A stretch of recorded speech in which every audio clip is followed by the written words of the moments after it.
Good evening. Good evening. How you doing? This is Coach Carvel Bailey, and I want to welcome you to another episode of Life and Basketball.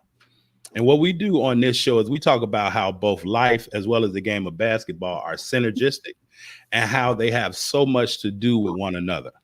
And so on this show, we talk to athletes, former athletes, coaches, former coaches, officials, former officials, as well as those individuals that have added tremendous value to this game called basketball.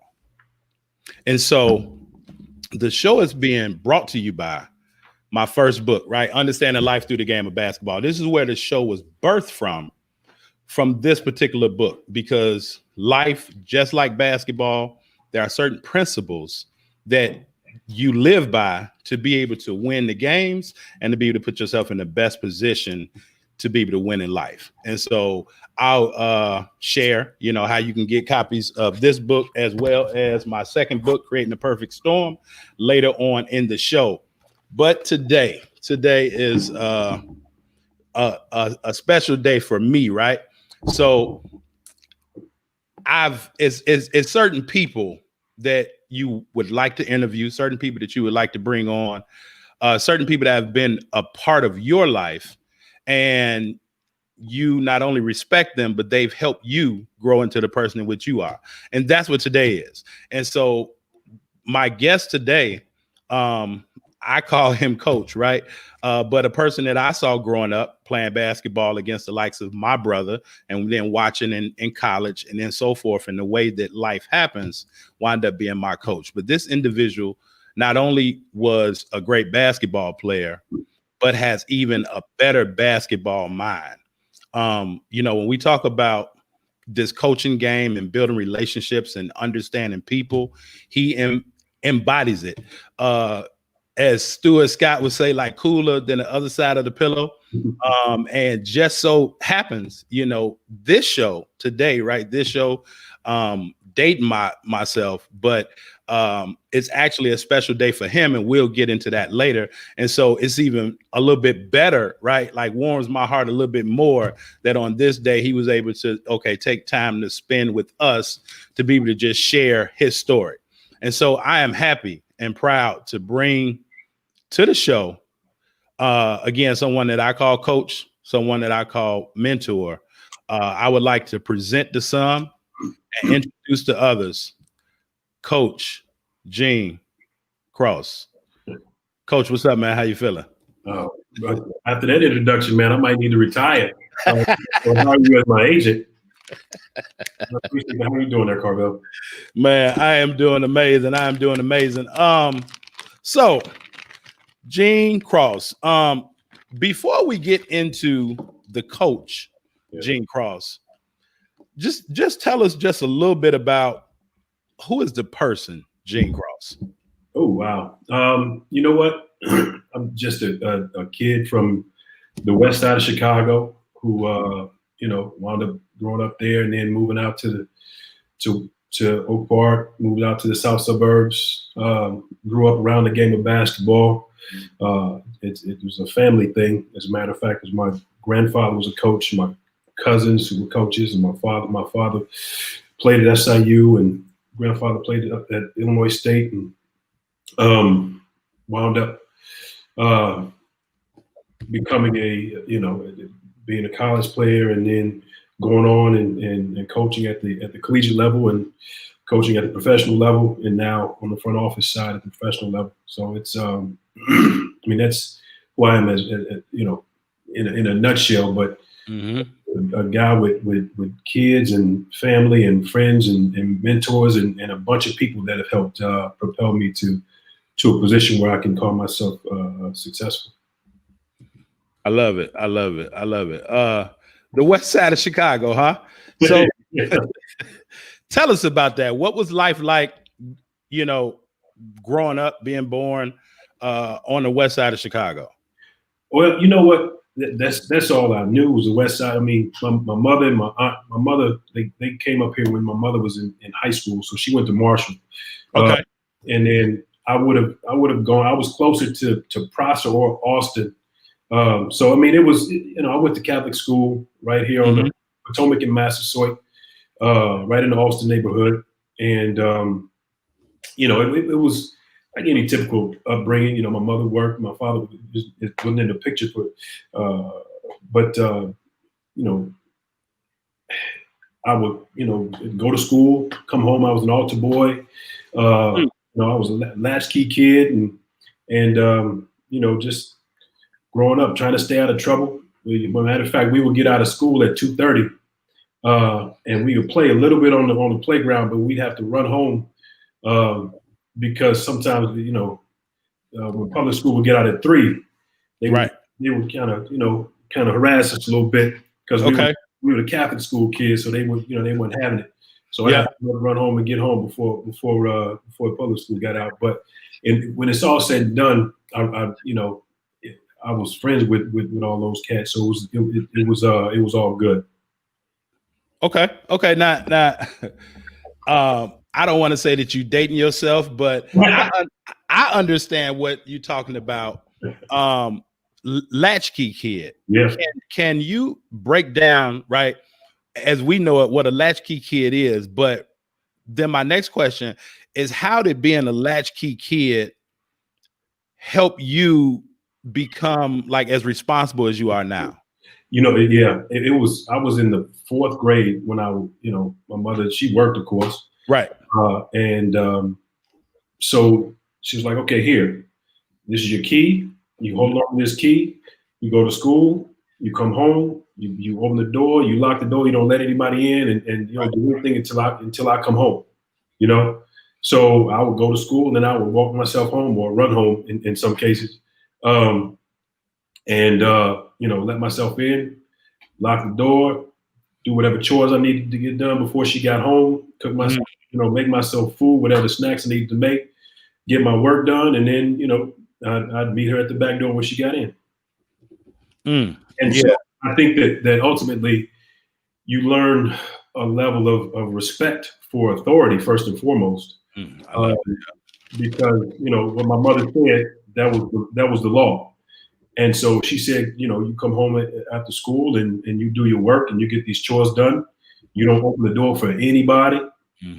That's what I did. And, again, it teaches you respect. It teaches responsibility because, of course, it's something, to somebody who's 9 years old, you got this key. Well, guess what? I got to hold on to this key so I can get in my doggone house. Then, it's just making sure I didn't burn the house down or do something that was silly. It just you learn a level of responsibility and respect for just doing things right. In that sense, and I wasn't perfect by any stretch of imagination, but I think I learned enough to understand that don't put yourself in danger, don't do any harm to anybody, and just do what is a respectful thing and do what the authority says.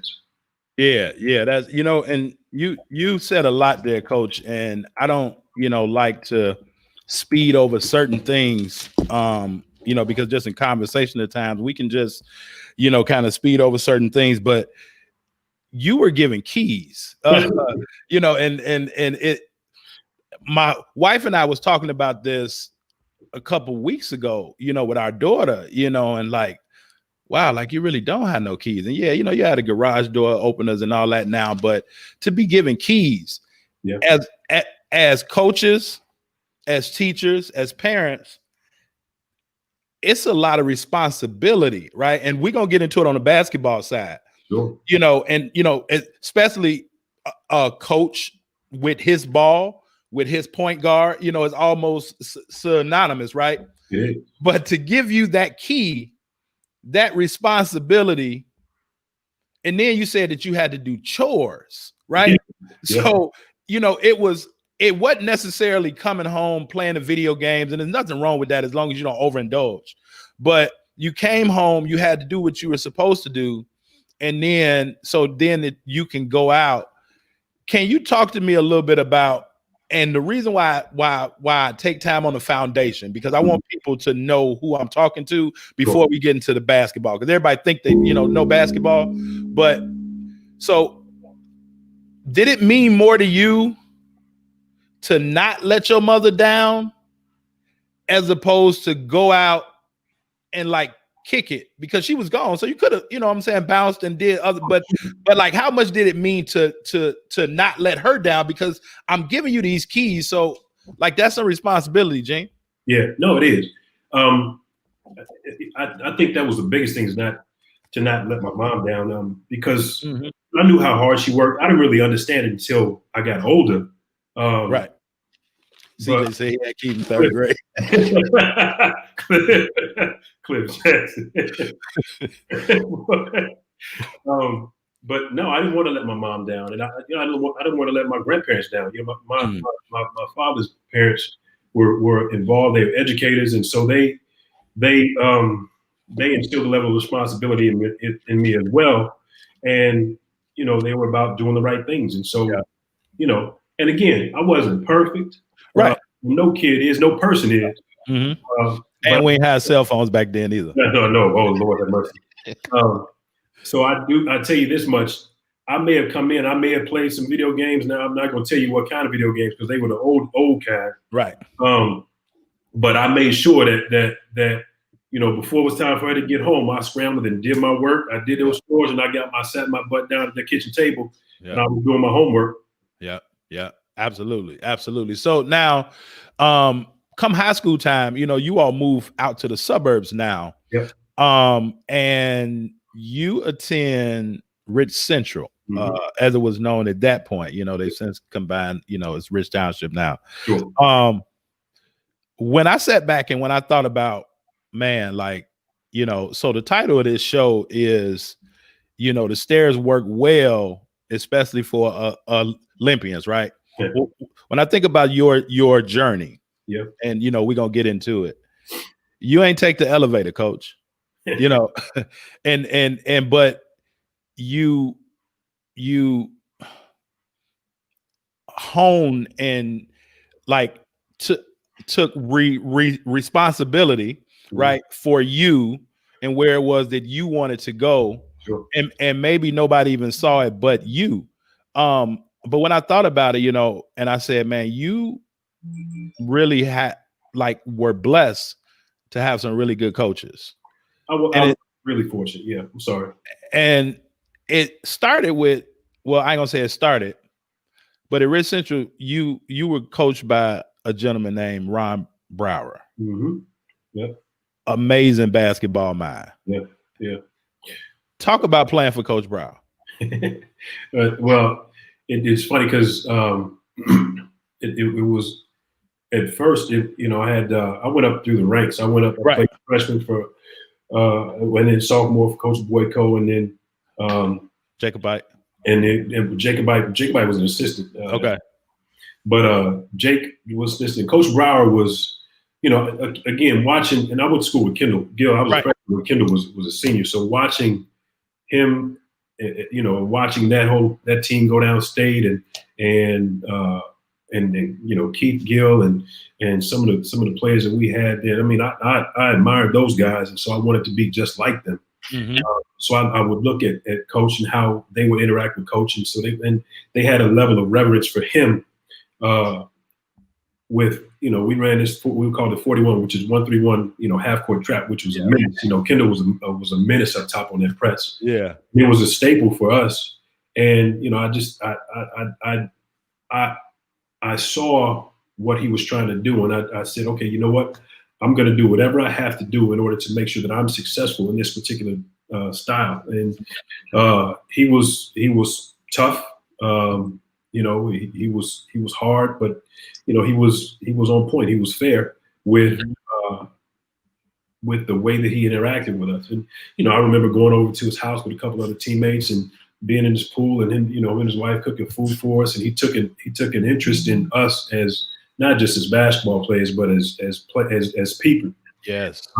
You know, and we sent out grade reports, and he was all about making sure we had X amount of grades and grade point average, and you know, so on and so forth, and did what we had to do citizenship wise and academically in order to be a part of that program. And if you didn't meet those standards, then you weren't going to be a part of it. And you know, I tell coaches this all the time, and you know, I talk with coaches about this all the time. yes, we're in the, we coach, we're in the coaching profession, but we're really in the people business.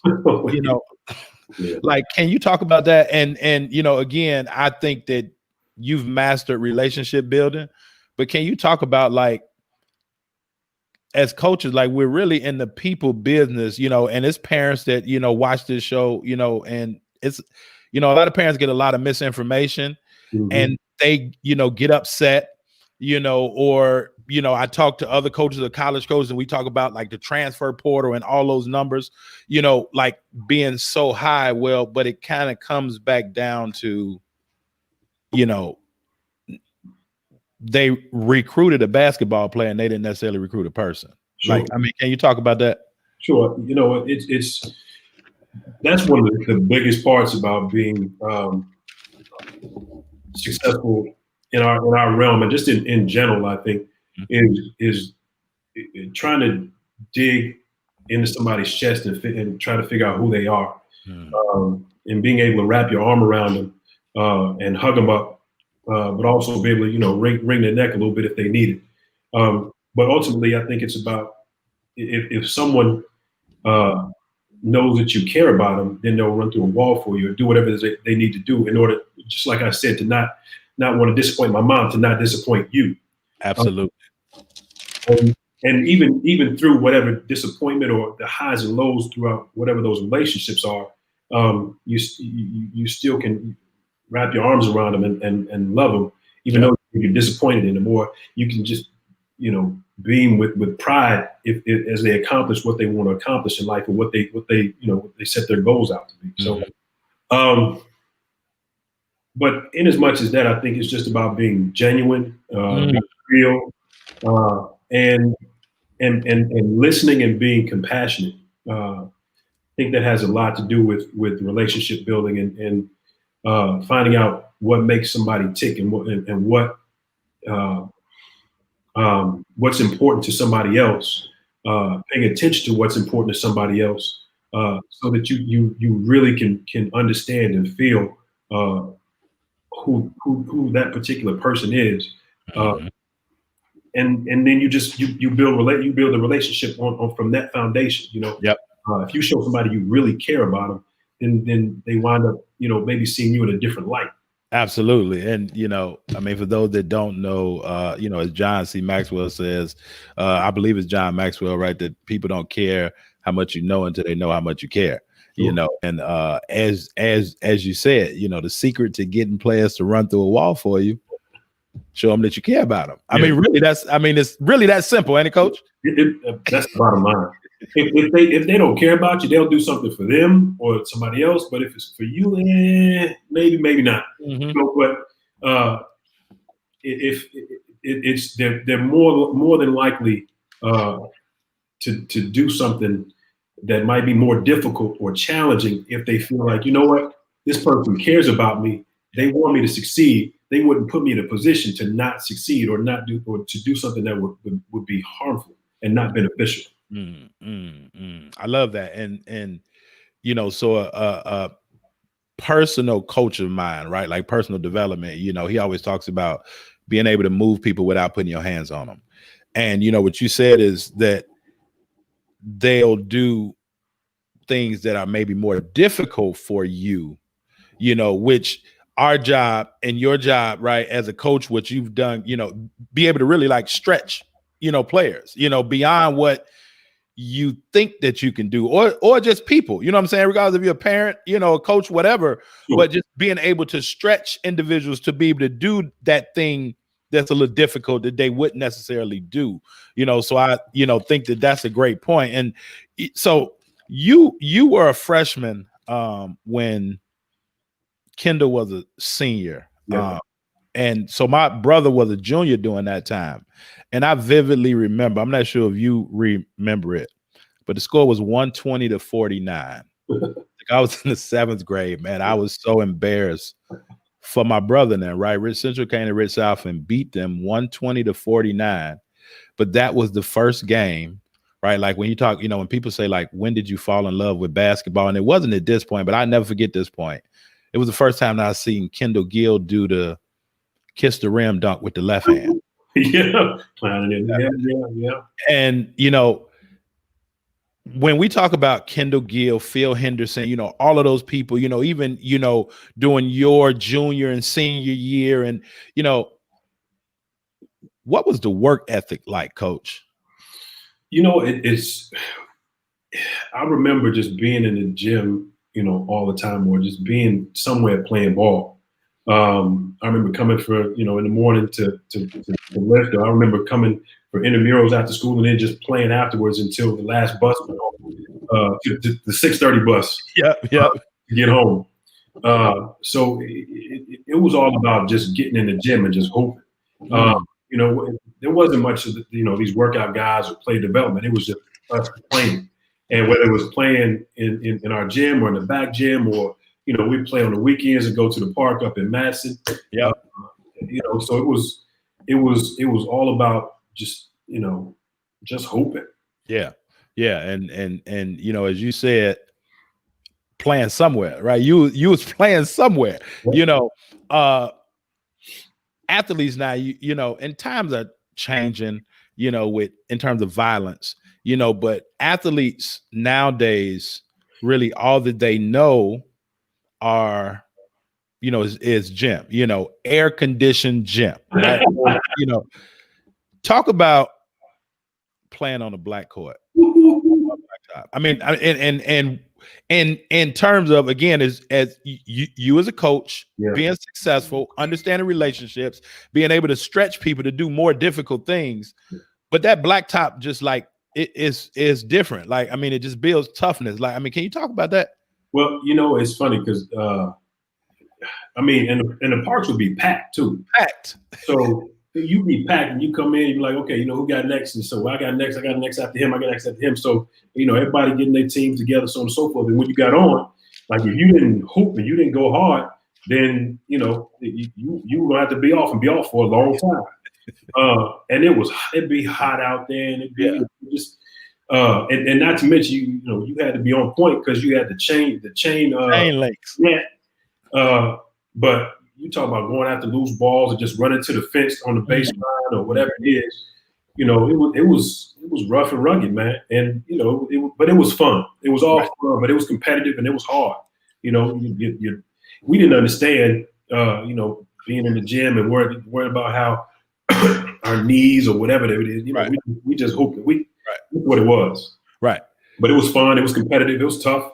It'd be hot. Go ahead. I'm sorry. Do you think that but now, and this is a personal opinion question, but do you think that the game suffered because it went more indoors? You know what? I just think it became different. Okay. It's just different. It evolved into something different. There you go. And not necessarily even the game, more so the play style or the players. Yeah. Okay. Well, I think the game evolved and the players evolved because of the way the game evolved, the way the game changed going indoors. Okay. That was you're a little bit more comfortable. Yeah. There's something about it that just was different. It's just everything changes. So the more things change, the more that the only thing consistent in this world is change. It's change, absolutely. But it's nothing like, even at our age, holding a brand new leather basketball. It's something different between with that rubber basketball. Rubber is totally different, and I did a whole series on like playing outside of the park and rubber basketballs. That's totally different. But but I was asking about just Kendall's work ethic, and as you were saying, just you all were playing everywhere, or everybody's work ethic during that time, but because we were playing everywhere, and against everybody, and if you lost, you had to sit for a while. You wind up going to U of I, out of college. Talk about the recruitment for Gene Cross. My recruitment was small. It was, it wound up coming down to North Dakota and Eastern Illinois. Okay. I wound up wanting to go to Eastern, and then the coach that was recruiting me there left, And so that was off the table. So I wound up going to U of I on an academic scholarship and walking on there. And you know, it was a tough road. It was a tough pill to swallow at the time. But you know, it was something that I was like, you know what, I'm going to go here and I'm gonna do what I need to do to get a scholarship. And I wound up, you know, working hard enough and proving myself enough to earn a scholarship, which is one of the more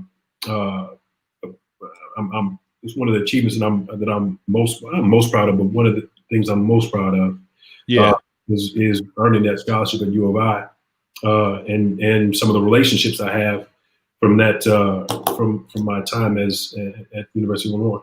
Absolutely. And now, for the parents that watch the show, the parents that are watching, you got introduced to the business side of basketball before you even stepped on the college campus, because the school that was recruiting you, the coach got fired. Can you talk about that a little bit, Coach? Because, you know, a lot of parents don't understand that if a coach recruits you, you know, your athlete, but then that coach, you know, gets fired or takes another job, there are, and, you know, you don't have to talk about, you know, word for word the rule, but like there are, you know, a lot of feelings can get hurt if you aren't educated. Well, ultimately, it's about understanding that it is a business. And you know, scholarships are renewable year to year, so you aren't necessarily guaranteed a scholarship for 4 years. But you know, it's all about wins and losses when it comes down to it. Which it shouldn't be all about that. It should be all encompassing about player growth and player development and the development of people. But when it hurts the bottom line, then a lot of times, you know, players get caught up in it. And so you have to make sure that going into a situation, you know what a coach's contract situation is. You probably should know. Well, not probably. You should know how many people are playing in that particular position. You should, you know and understand the academics at that institution, and be prepared for your student athlete to be there 4 years and get a degree, and to appreciate having that degree from that particular institution. Although the transfer portal has made that whole different ball game and conversation.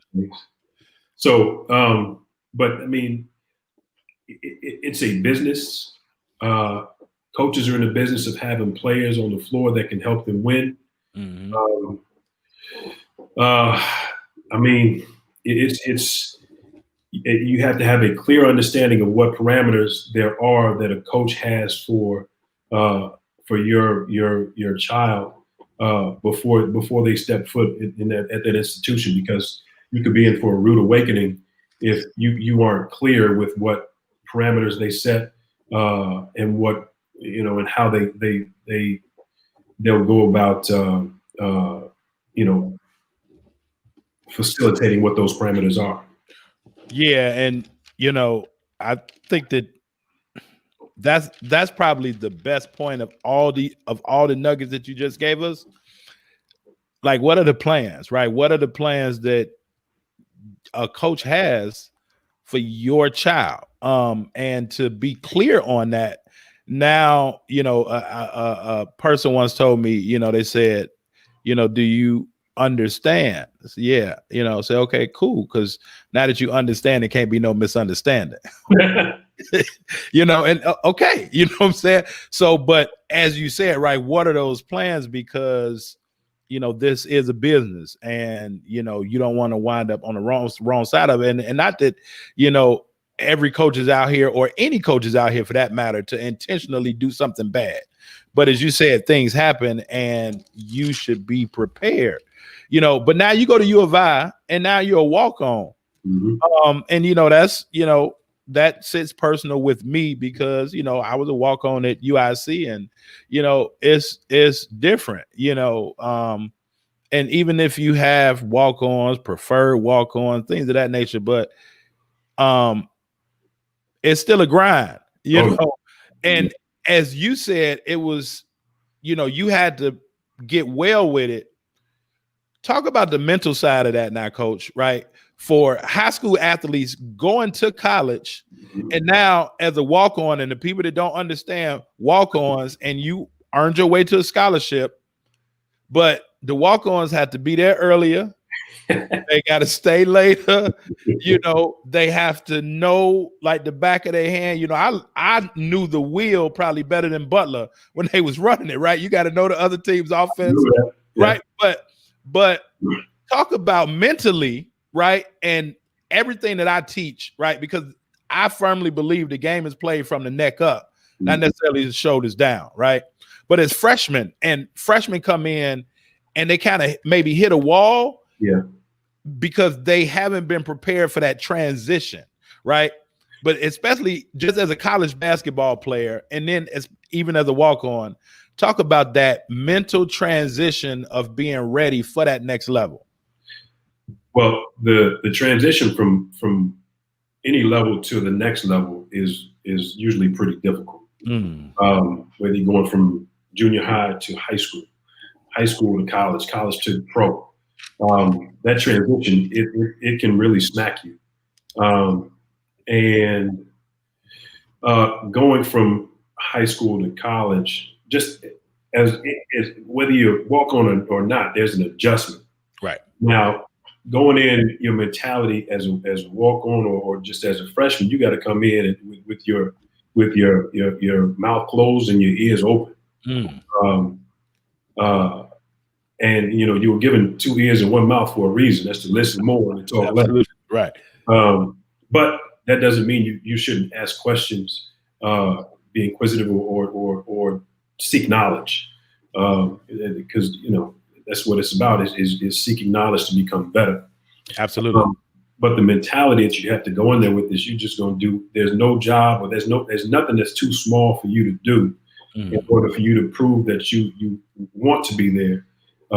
Deserve to be there and have the work ethic to be there. And wait a minute, slow down, Coach. You gotta say that again. You gotta say that again right there. Because go ahead, Coach. There's no job. There's nothing that could come up that's too small to prove that you deserve to be there, that you want to be there, and that you have the work ethic to be there. Yeah, deserve, want, and have the work ethic to be there. Sure, that's deep. But it's all facts, and I talk to parents and student athletes all the time. They call me, because what I do, what my company do, we help athletes get recruited, even if they're not 5-star, athletes, because again, it's not necessary. Yes, you ain't going to see nobody if they can't play. That's first and foremost, right? So if Coach Cross is in the building, it's a reason why you're there, right? But now, when you're there, you got to figure out, as you said, it's a business, right? And I tell parents, like, is it worth a coach losing his job because of your kid? And so you have to understand that. But even with having conversations with the parents, they don't understand, like, as you said, right? Asking those tough questions, because unfortunately it is a results business, but it's nothing too small for you, because you working your way up them steps. Yeah. As a fresh, unless you're that 5-star athlete that's coming right in, but anybody else, you working your way up. So again, being a walk-on, it goes back to mama giving you them keys and you having to be responsible and doing, it all goes back to the foundation. And, that's why I took time, there. So, now talk to me about, because every player's dream is, hearing Luther Vandross, the ball is tipped, Yeah. You've had your share of tournament experiences, but as a player, can you walk us through that? I mean, just hearing y'all, if you knew, because did y'all ever win the conference tournament? No, back then? It was no conference tournament, right? No conference tournament back when I was in school. So okay, so you all got at-large bids. Is that correct? Yeah. Okay, so there was no Big Ten conference tournament. There was no Big Ten conference tournament. Big Ten conference tournament, right? Okay, so walk us through, hearing that y'all name called. My first year we were actually on probation because of the whole stuff with Iowa, right? And then after that, we weren't as good. My sophomore year, my third year was my sophomore year athletically. But then, my junior year, we wound up playing. Anyway. The thing is, when you see your name come up, you're excited because you worked hard all year to achieve it, and that's one of the goals at the end is to be a tournament team. Mm-hmm. Now I remember we went to Utah to play. Went to Utah, and we were going to play. We played Long Beach State. Okay, was the first game, and then the second game was going to be either I can't remember the one. I think it was I can't remember who it is, but it was somebody else in Vanderbilt, and we wound up losing to Vanderbilt in the round of 32 at that point, and then going home after that. Yeah. My senior year, we wound up being an 8 seed or 9 seed or something like that, and had to play Georgetown and the legendary coach John Thompson. Absolutely. And we lost in the first round of the tournament to them, and then they wound up losing to Arkansas, who went and won the national championship that year with Nola Richardson, another legendary black coach. Absolutely. Nola Richardson and the 40 Minutes of Hell. But that was actually pivotal for me because I was able to witness two people who wound up influencing me from afar, being outspoken black coaches in an industry where we weren't treated the way we should necessarily have been treated, relative to coaches and jobs and opportunities for students and student athlete growth and development. So I didn't even realize until he was speaking about it just now how important that was for me. But again, seeing your name come up, player, seeing your team come up as a player, there's nothing like it. But we knew we were going to be in, so it's kind of anticlimactic, right? And which is different when you play it at another level, right? But it's still special nonetheless. Okay. And I just asked that because for so many people that get that feeling, it's a boatload of others that have never experienced it. Absolutely. Will never experience it. Yeah. Now, it's a perfect segue, and I didn't even know you were going to talk about, Coach Thompson and Coach Richardson, and as you said, like, them being, figureheads and outspoken black coaches and doing great, and, being those leaders and those thought leaders for, us as black coaches. But you're a history major, right, Coach? Yeah, I was. United States, Latin American history. Why? And I'm asking, it's kind of a rhetorical question, why history?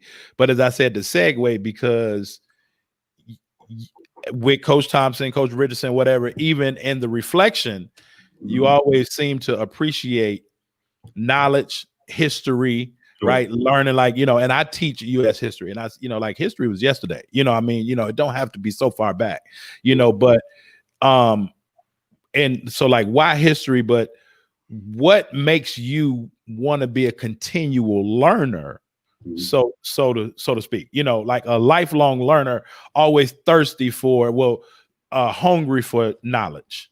Well, it's funny. I almost stumbled into it, but I was in a history class, and one of my professors, he was having a discussion about the Holocaust as opposed to slavery, and which one was more horrific. And his argument was that the Holocaust was more horrific than slavery, and so that really got my goat. I was up in arms, that got me going. I sat up in my chair. I remember sitting up in my chair and listening to what he had to say, and I'm like, okay, you know what? I got to go and do my research, and so I can come back at him. And so that really got me going. And then I remember sitting in another history class that started talking about COINTELPRO and J. Edgar Hoover and how how the Black Panther Party was targeted, so on and so forth. So I really wanted to understand why we were as Black people, and I'll go about coaches, but Black people in general, or just why this country was in this position that we're in today. And so the better understanding you have of things that have happened in the past, the more equipped you are to affect change in the future. Yeah. And so that's why I got into history.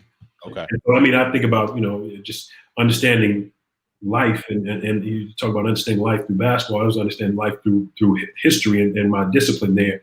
Yeah. And I was I'm able to try to bring in life lessons through basketball to help people that I touch or talk to or interact with, help elevate them because of what it is that I've either learned, been through, or experienced. Yeah, no, and that's good, and as I was writing down here, taking my notes, you were saying like understanding the past allowed you to then kind of want to be able to affect change like currently, and be it, as a historian, as a social activist, or as a coach, right? You're still able to do that, and you've done a fine job of doing that, because again, with people and understanding people, but as coaches, we wear a lot of different hats, and I heard actually your mentor, one of them, mentioned the other day, Coach Lato, said like coaches are really like did he say, he didn't say social work, he said coaches are basically like psychologists, like we're and they were interviewing them, about after one of their games, or with the whole COVID, and how things been, and I was walking past and I heard it, I was like, damn, like somebody else get it. But then when I saw who said it, I said, okay, it makes sense anyway, right? So you now get into college coaching, and now you're at UIC. Now you're coaching with the exact same individuals that coached you. Yeah. As a player. Yeah. And rest in peace, Coach Henson, rest in peace, Coach Collins. Yeah. Going to UIC, what was that like now? You're at the big time, because there's a lot of coaches that want to go D1, right? A lot of coaches want to, and I have a, buddy, Coach, V, you probably know Coach V, used to, Coach V call them polo shirt guys, they just want to put a polo shirt on, but, and they just want to get to the big level. Yeah. But it's work, again, it's hard work and it's responsibility. Not making it to that Division I level, and I even tell parents, like, we had a schedule, even as a walk-on, it like from sun up to sundown, it was a schedule, it was a job. Yeah. But as a coach, talk about, like, speak to the coaches now, they want to go D1, now you get that Division I job, you nice and young, Oh yeah. It's funny. One of my first, lessons, getting smacked right in the face with it. I remember coming into the office one day in the old ice rink. Yeah. over at UIC, and I walked in probably about 9:30 or so, and I walked past Coach's office. He's in there with Coach Coombs at the time, and and they both turned around and looked. Well, Coach looked at me, and then Coach Coombs turned around, and I walked into my office. And so Coach Coombs left. He's like, Coach Collins wants to see you. And so I walked into Coach's office and said, "What's up, Coach?" And he was like, "What time is it, boy?" And I said, "It's about 9:30, 9:45." He said, "Okay." I said, "No, you get your tail in here at least before I get here. And I got here at 7:30 this morning. Mm-hmm. So you just know that we're coming in here to work. And coming in at 9:30 ain't gonna get us to what we need to get, NCAA tournament. Ain't gonna get us the players we need to get. It's not gonna, get guys registered for classes or make sure financial aid is taken care of or whatever it is." And, I sat there all humbled and sheepish, and I said, "You know what? I hear you." And from that day forward, Coach Collins never beat me in the office. I would make sure I knew when he was coming in, but I would get there early enough so that Coach Collins would never beat me in the office. I wouldn't beat Coach Coombs or Coach Nagy in the office because those cats got up at the man. They work on yeah, But long story short is it's work. And I was fortunate enough to jump right to it. Well, I coached high school ball for 1 year when I was in graduate school. Right.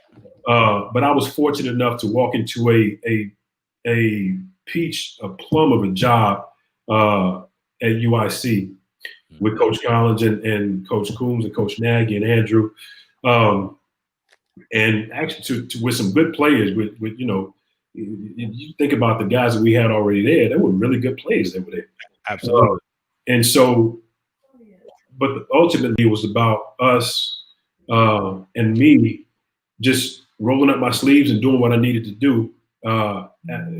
Making sure guys went to class and make sure all the financial aid was squared away, and making sure that that when guys had transcripts for all our recruits and doing tours and making sure that tours were set up and for recruiting visits and I mean you name it, it just. And hosting guys coming on, hosting coaches or whatever. And then I had to run the camp. I ran the camp that coach for what? I was there for 6 years. I ran it for 4 years. So running his camp and getting that all set up. And so you really have to learn how to roll your sleeves up.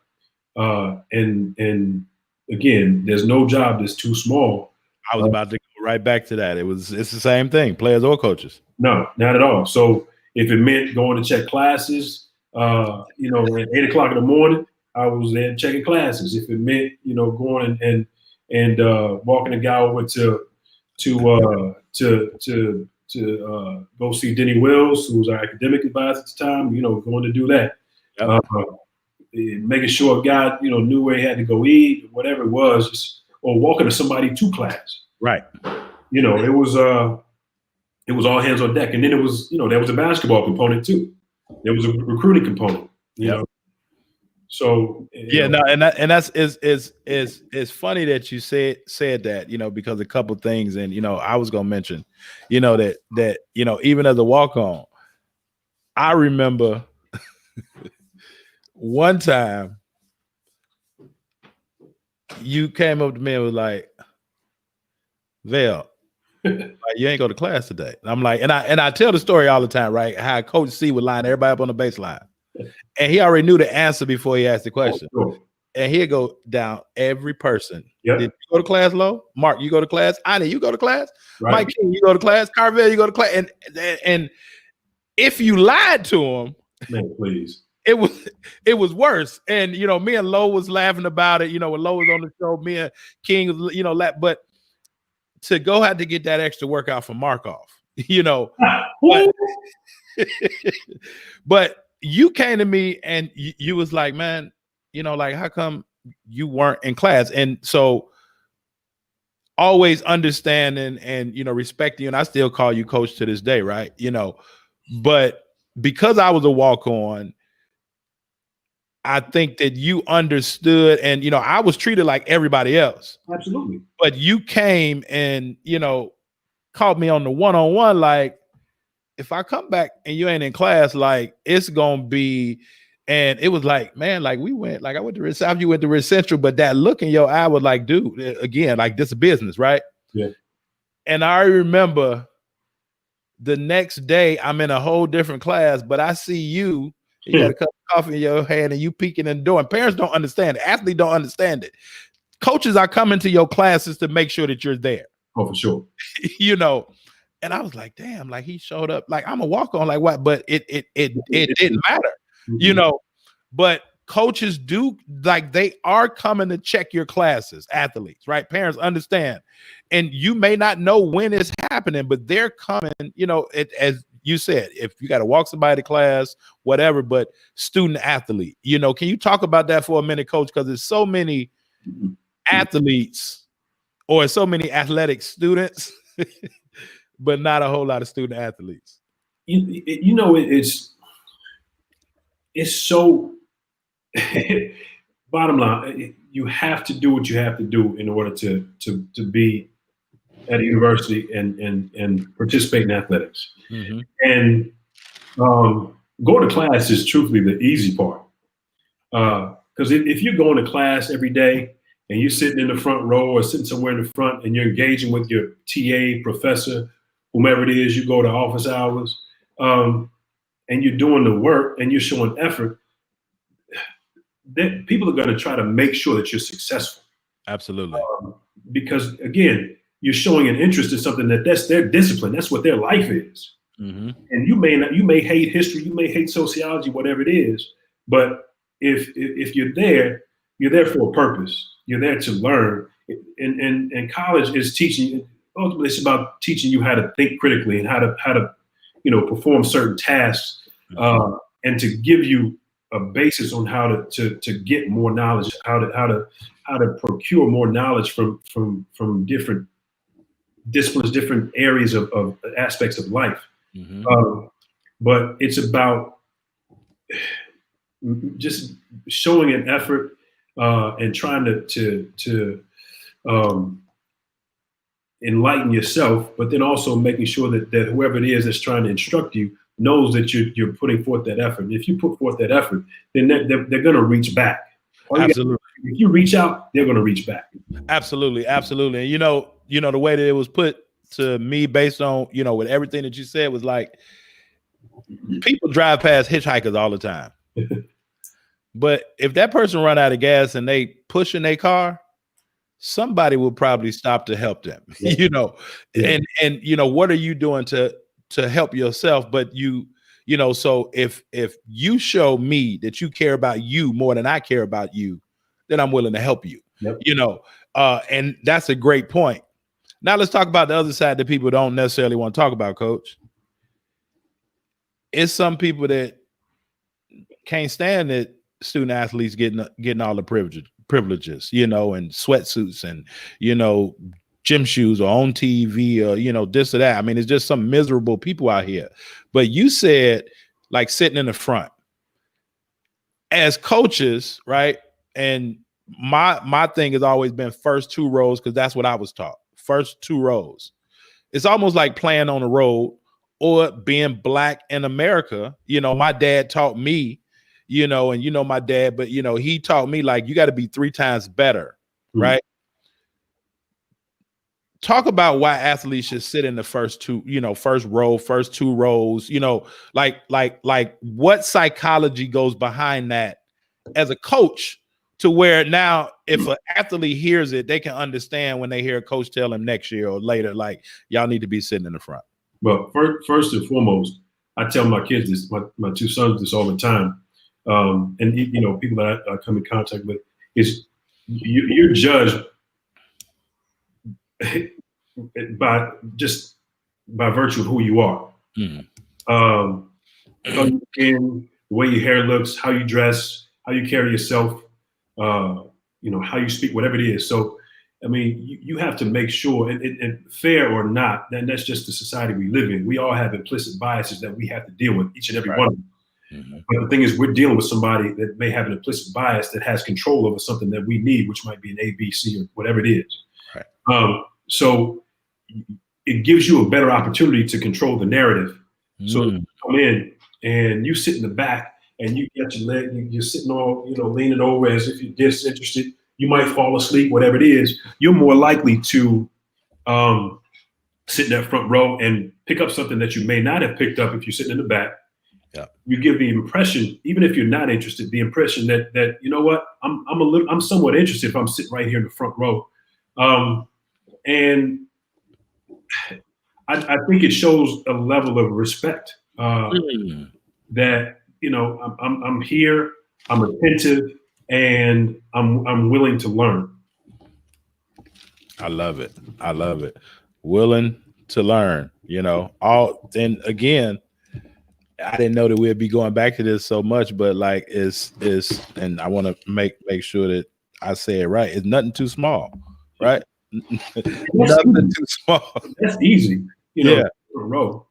Sit in the first two rows. Easy. Yeah. Because the stretch long. Really. Yeah. That's easy. That's one of the easier things you can do to help make sure you get a good grade in the class. Yeah. But doing things that you can do to control the narrative, right? Like, and as coaches, control the controllables, right? And that, what that, be able to control the controllables. So now you leave UIC. Yeah. And now you talk about that, because that is a business. You're basically playing for, or you're working for your mentor, probably like father figure almost, also. How difficult was that?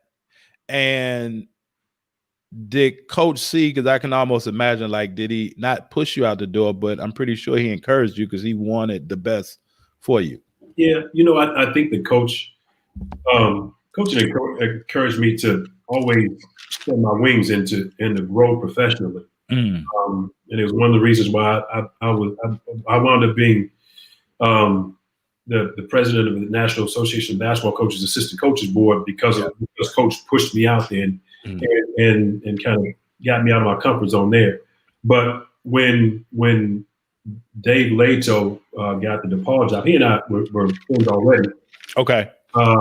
But when he called to talk to Coach, and Coach called me in his office, says, "Hey, Dave Lato, he wants to talk to you about coming to DePaul to be one of his assistants." And I said, well, I said, "That's great. I know Dave, so on and so forth.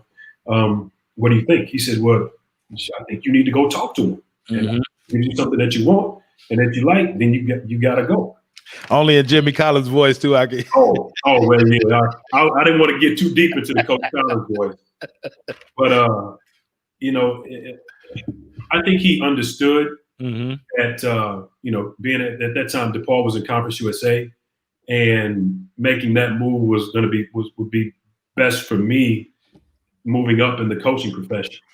And again, I think he felt like he got me to that point to where I could go out and make an impact, or have an impact at a high major level as an assistant. And he absolutely encouraged me to do that. I think he wanted me to at that point.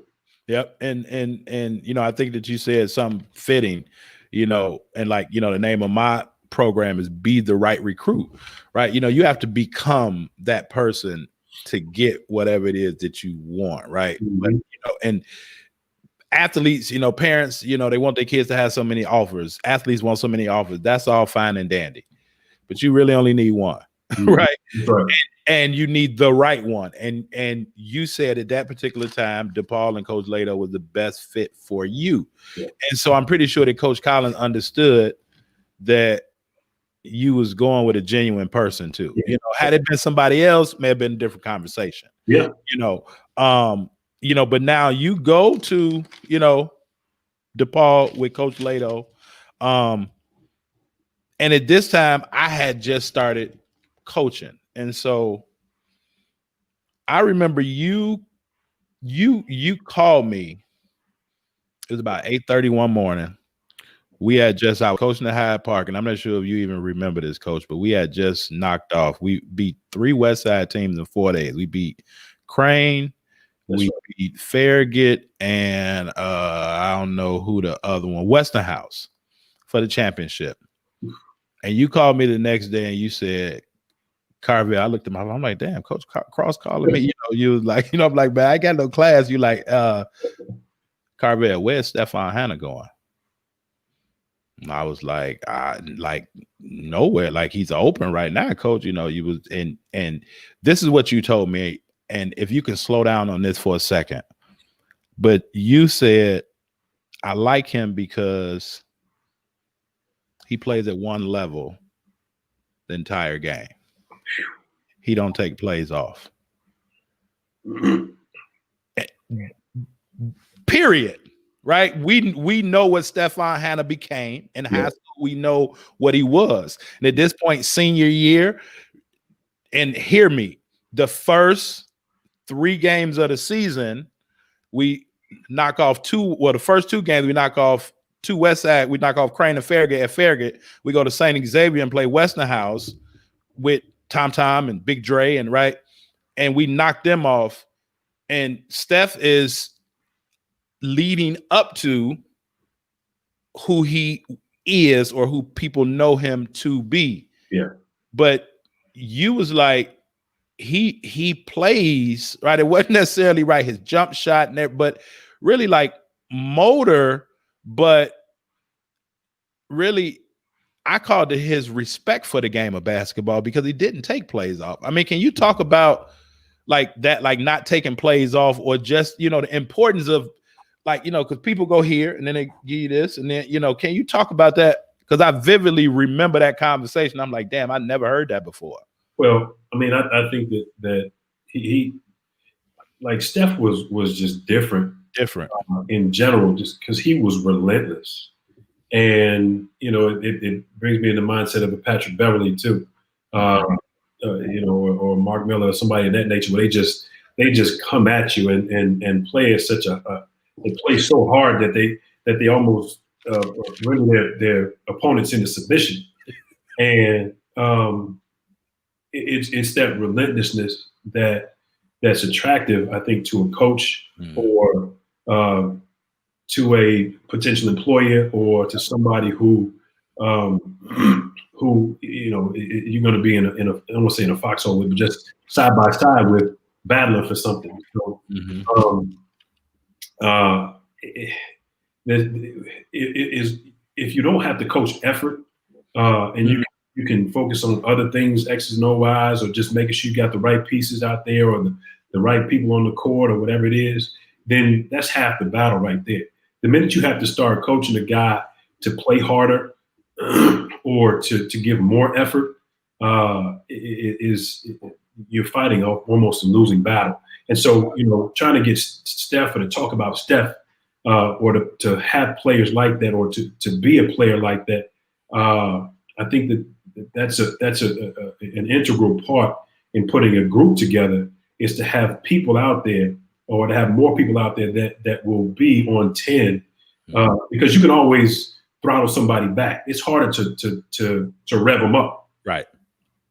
Okay. Yeah. That's a great point. And, again, that was, that has stuck with me to this day, as I said, because it was just like, okay, hearing really how a college coach thinks, what was attractive. And, as you said, just going to the next level with anything that you do.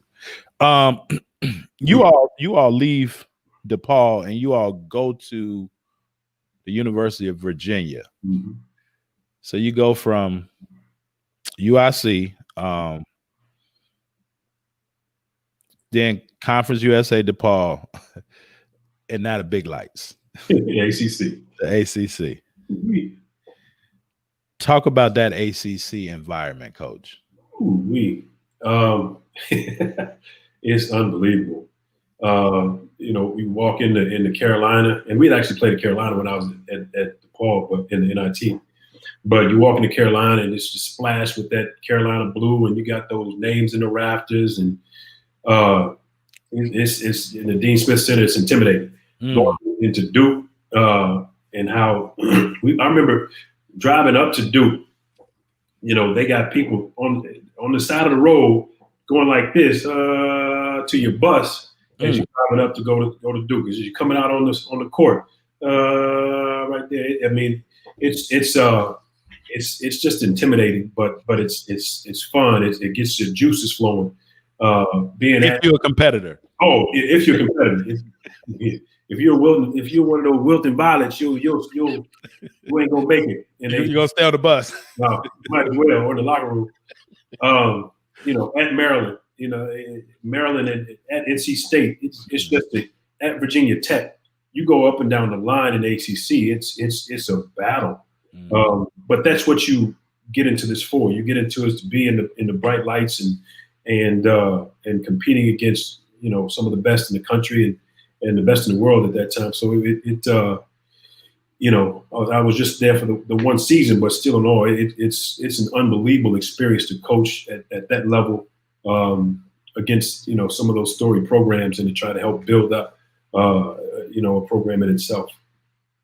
Now, at that level, Coach, is it more about the athletic ability or about the mental toughness?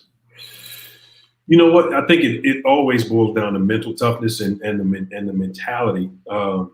You don't have to have the best athletes necessarily to win consistently, but you have to have good players. Who understand and get it and buy in to what it is that you're trying to get done. And as long as you do have. Now don't get me wrong. Now I'd rather have you got to play. Yeah, you got to have good players because it ain't at that point is you're gonna need somebody to just go get a bucket or to get a stop or whatever it is. So you have to have ability. But the more players that you can, I'll sacrifice a little bit of ability for a cat that is gritty and tough and hard nosed or a guy who understands what his role is. Absolutely. Absolutely. You got to be able to put the best group on the floor, and sometimes the most talented group isn't the best group to get things done. Okay, so slow down. Explain that to us. Because what do you mean? I'm gonna put my best players out there. Well, yeah, you're gonna put your best players out there, but you're gonna put the best group of players out there, the best collection that can be effective. I mean, it's funny. I remember, we go talk about coaching at the professional level, but we get heavy into the analytics. Yeah, and there's a thing called there's a rating that we would utilize, usage rate it's supposed to equal up to 100 because there are only so many minutes in the game, so on and so forth. And we wound up having a usage rate as a group. Our starting group was higher than that particular number, and so we had to try to figure out, because we thought we were just putting the best guys out there. Right. Well, sure, but was that the best unit at that particular time? And so again, you got to have good players, but you got to have chemistry. You got to have guys that get it and guys that understand what their roles are. And so sometimes that means that you might not have the more talented guy on the court as a starter or at any particular time. That just may be the best piece for this particular group or the best piece for this particular time for whatever the score is. Absolutely. And a lot of people may have difficulty buying into their role.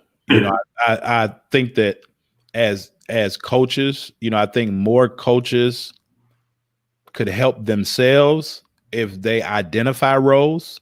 Sure. because a lot of coaches just don't. They expect for the athletes to pick up on them themselves. But hell, if I think that my role is I'm supposed to shoot it all the time, but that's not really my role. Sure. But as you said, that buy-in, and you've mentioned that word a couple of times, but it's buying into the program, to the system, into your role. And once you can understand your role, right? Roles change, because I'm pretty sure high school, your roles change, right? Yeah. In college, from a walk-on to now your senior year, roles change. Yeah. But if you didn't buy into that first role, you're probably not going to make it to the second. Would you agree? No. I mean, if you don't buy in, that means that you're probably not going to be happy because you don't have an understanding. If you don't understand or have an idea of what somebody expects of you and what is you are to be giving to this particular group, then you're probably going to wind up being unhappy. And that's not conducive to a positive locker room or a positive experience for you personally as well. Yeah, no, and I've never heard it put that way in terms of, because you don't understand, now you're not really happy, and it's really, based on confusion and not being clear, not having that clarity. And so now you're upset, you're talking about the coach, but you just don't understand the play, and I can't put you in, you don't understand the play. But as you said, there's nothing wrong with asking questions, but now you may not ask questions, and now now we got a whole cycle because, as you said, kind of that bottom line is you just don't understand. Right. Like, we can help you understand, but now you got a bad attitude, and that's going to affect everything away from, like, when the ball is not involved, in the locker room. And it's funny that you mentioned that, because I brought it to, to Coach Brian Lowe, when I was talking to him. Do you remember the time, Coach, when, we talk, when you talk about chemistry and, roles and, responsibility, do you remember the time that first year, because, we were what, like 1-8, 1-9, and, we lost by 1 point to, Butler, but Coach Collins had, and again, I was treated no different, but it was a division. It was a loud division, them first 9 games between the old and the new. Yeah. And Coach Collins took us in the locker room. Remember that? Yeah. And said, y'all not leaving until y'all get this in Coach Collins fashion figured out, right? Can you talk about and clarity, right? I mean, y'all not coming out until everybody is clear on what the mission is. You know what I'm saying? Leave all that personal stuff, but that was the very first time, and I still use it to this day. But that was the very first time to where it was like, it was okay to have that kind of players only meeting, because Coach he was in there, but really didn't, but he let us handle it. Yeah. He kind of gave the, you want to talk about that? No, I know exactly, because he kicked us, the assistants, out. Yeah. So, and I think he said, like, I want to talk to my team. And like, when the head coach said that, you're like, okay, I got it. It's my team. Yeah. And from that point on, we were a different group. Different. And my only, and I don't even remember. All I know is I think that from those conversations, people got to let out what they wanted to let out and put it all out on the table, push everything to the middle of the table, and we could hash it all out and then piece it all back together. That's what I gathered from what came from that meeting, which led to us almost getting to the NCAA tournament. And going on a great run to finish the year. But that speaks volumes about being on the same page in the locker room, because how you guys interact off the court and in the locker room affects it's a direct correlation to how things go on the court. Yeah, absolutely. And me and B was talking about, like, that really, like, to me, that was one of the things that solidified, like, that it was about people. You know what I'm saying? It wasn't, that wasn't about basketball there. You know what I'm saying? Coach understood people, and go to your point, right? If, you're going to kick them, you're going to push them, what, but at that point, it was like, I'm going to hug y'all until I got to choke you, but he understood no basketball is happening until we can take care of the people side. Right. And, it wasn't about the X's. It's not about the X's and O's. It's about the D's and Jo's. It was all about, you guys in that locker room and you guys understanding, that we got an issue. Let's hammer it all out. Let's keep everything right here in this locker room on the table. so that we can piece this thing together and be a cohesive unit, a cohesive group. Absolutely. Absolutely. Now, Coach, let me ask you this. So now you stated, you're a history major, you like the personal development as coaches again. Can you talk about the importance of getting personal development as coaches? Again, you being, sitting, on top of, with, the assistant coach's chair and, doing different things to help push coaches forward. Can you talk about the importance of professional development? And because I remember the story, and I'm not sure if you want to share it or not, of how you and Dave Lato actually met. No, I mean, professional development. I was at, I would always go to, which at the time was Black Coaches Association National Convention. Right. And I just, I think that I was coming in to the hall there, and it was just him and a bunch of other coaches around, and like I was kind of walking around aimlessly, and him and Tony Harvey, and there were a couple other guys, and so they looked like, you okay, young blood? And I'm like, I'm fine, I'm just walking around, I don't know what I'm doing, I'm just so on and so forth. And they kind of took me and brought me with them. And I was with them basically for the rest of the time at that particular convention there, and they kind of brought me under their wing. And it gave me, it solidified in me that I needed to make sure that I brought other people up with me, or put myself in a position to wrap my arms around somebody else to bring them, not necessarily under my wing, but just kind of help them up and elevate them. And that's one of the things that stood out to me about Coach Lato and other people that have helped get me to where I am. Mm-hmm. It's always about trying to make sure that others can ride with you, and you can help lift them to where they are destined to be, where they should be, especially for young black men in this world. That's how I see this profession has gone for me, and how again it's got me to a point where I can do the same. I can say, here, let me help you get to this point, and let me push you in the direction. Let me give you this nugget that I have, that I learned from, that may have smacked me a little bit, but let's help you avoid that. Yep. Yeah. No. And that's good. And, the reason that I asked that is because had you not had the mentality or the hunger to want to learn, to even take that step forward, to go to that conference or that convention, you probably would have met Coach Lato, but it maybe wouldn't have been right. God forms things perfectly, right? Mm-hmm. But it started with you being hungry to improve yourself as a person and as a coach. Yeah, and I think that as long as you are trying to make yourself better, mm-hmm. And you talk about professional development, personal development. I was always trying to go and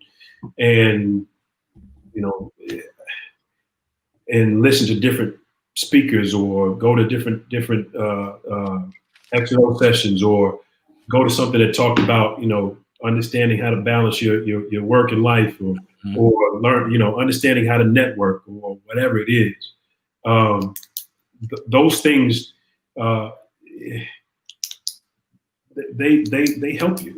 Even if you get one thing out of a convention, or out of a talk, or out of a speech, or out of a chalk talk, then you've progressed. Absolutely.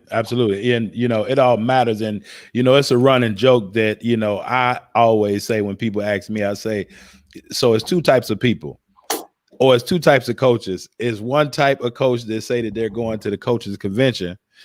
It's another type of coach that they're going to the Final Four. One going to learn, one going to party. Yeah.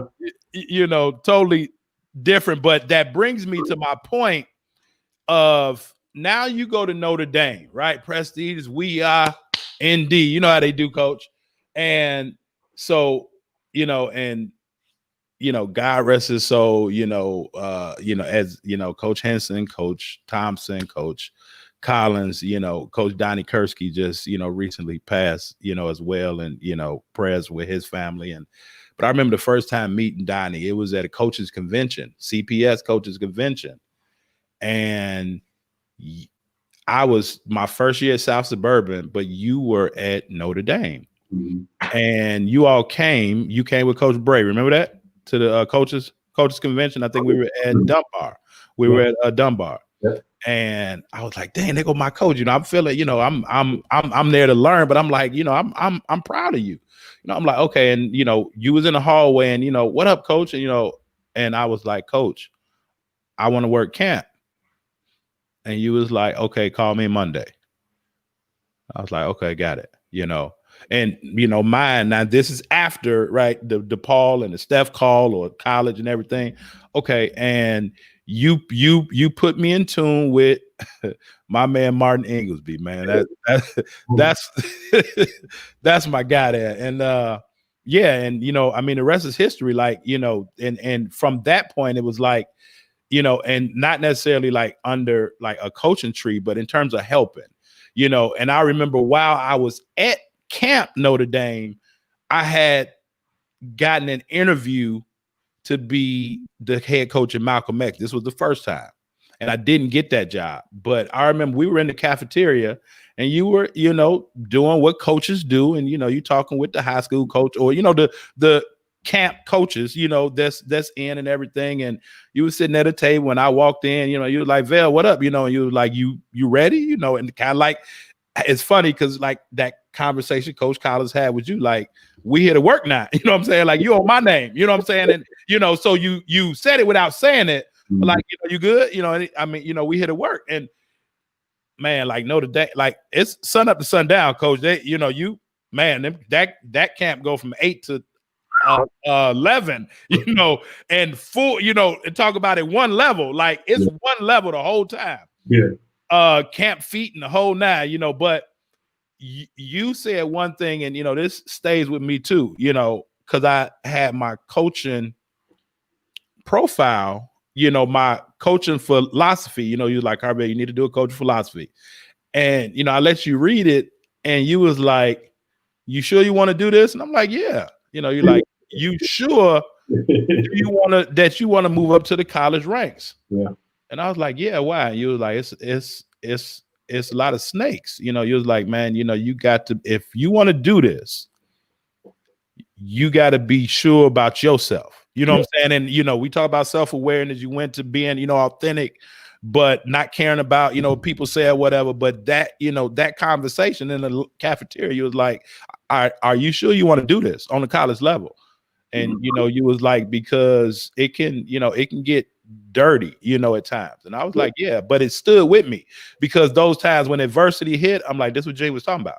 Yeah. This is, because it's coming. If you coach long enough, you'll eventually run into that adversity. But, I vividly remember that conversation, but I wanted to say that because now that was you helping me, right? Help me, get to camp to now be able to network, and, meet, hell, I think Martin, the head coach now, ain't he? Like for a while, ain't he? Yeah. And like, with Swanee and, just, Coach Bray, everything. And we were at Rocco's, right?